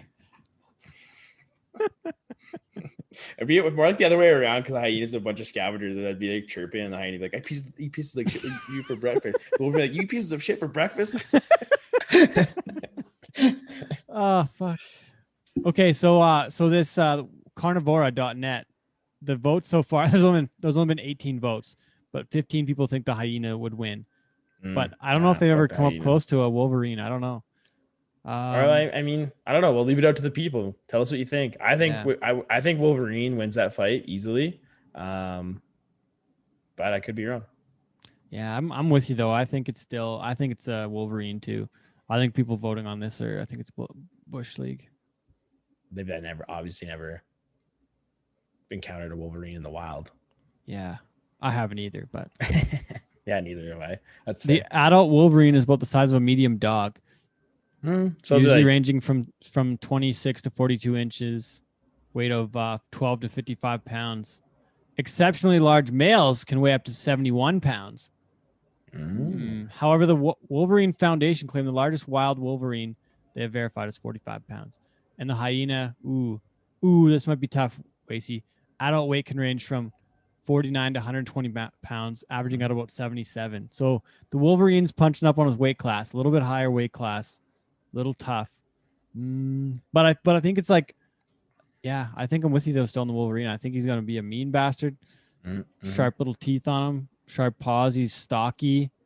Yeah. They're quick bastards too. And I mean, not saying a hyena isn't quick, but I just think as soon as it gets to be an in-tight fight, Wolverine wins. Yeah, I think you're right. Okay, well, let us know what you guys think. Give it a little ponder it. Ponder that question. Think it over. Let us know what you think. Think it over. Animal fights. And we'll be back. Hit us up on Twitter at Wacey Anderson, at Ted Stoven. Give us a shout with your thoughts. Cowboy Shit Official, I think is there. Yeah. Maybe it's just Cowboy Shit, whatever our Twitter handle is. Yeah, it's at Cowboy sh_T. That's the best I could do. They wouldn't allow profanity in my name, in the name of the thing. Watch the profanities. Also check out Cowboy Shit on TikTok. Wacey's recently taken over Cowboy Shit TikTok. God, I gotta get back on. I'm getting back on the horse for the people. Stay tuned. I've been planning out some stuff. Stay tuned. Follow the TikTok. It'll be some stuff will be happening there very soon. We should put up a poll about this animal fight too, probably on Twitter, or the gram. Twitter, or Instagram story. Also, don't forget to grab your Cowboy Shit. Yeah, got a lot of new stuff out for summer. Cowboyshit.ca. Not a lot of movement on the NACM yet, Wacey. I don't know. The tribe is not. Hometown's really let me down. Even the Saskies. Jeez, come on. Yeah, buy a cool hat. I thought it was neat. But anyways, thanks for listening, everybody. We'll catch you next time. Again, this has been Cowboy Shit Ted and Wacey, we'll see you again in a couple weeks. I was a highwayman. Along the coach roads I did ride, with sword and pistol by my side. Many a young maid lost her baubles to my trade. Many a soldier shed his lifeblood on my blade. The bastards hung me in the spring of 25, but I am still alive. I was a sailor, I was born upon the tide. With the sea I did abide. I sailed a schooner around the Horn of Mexico. I went aloft to furl the mainsail in a blow. And when the yards broke off, they said that I got killed. But I'm living still. I was a dam builder across a river deep and wide, where steel and water did collide. A place called Boulder on the wild Colorado. I slipped and fell into the wet concrete below.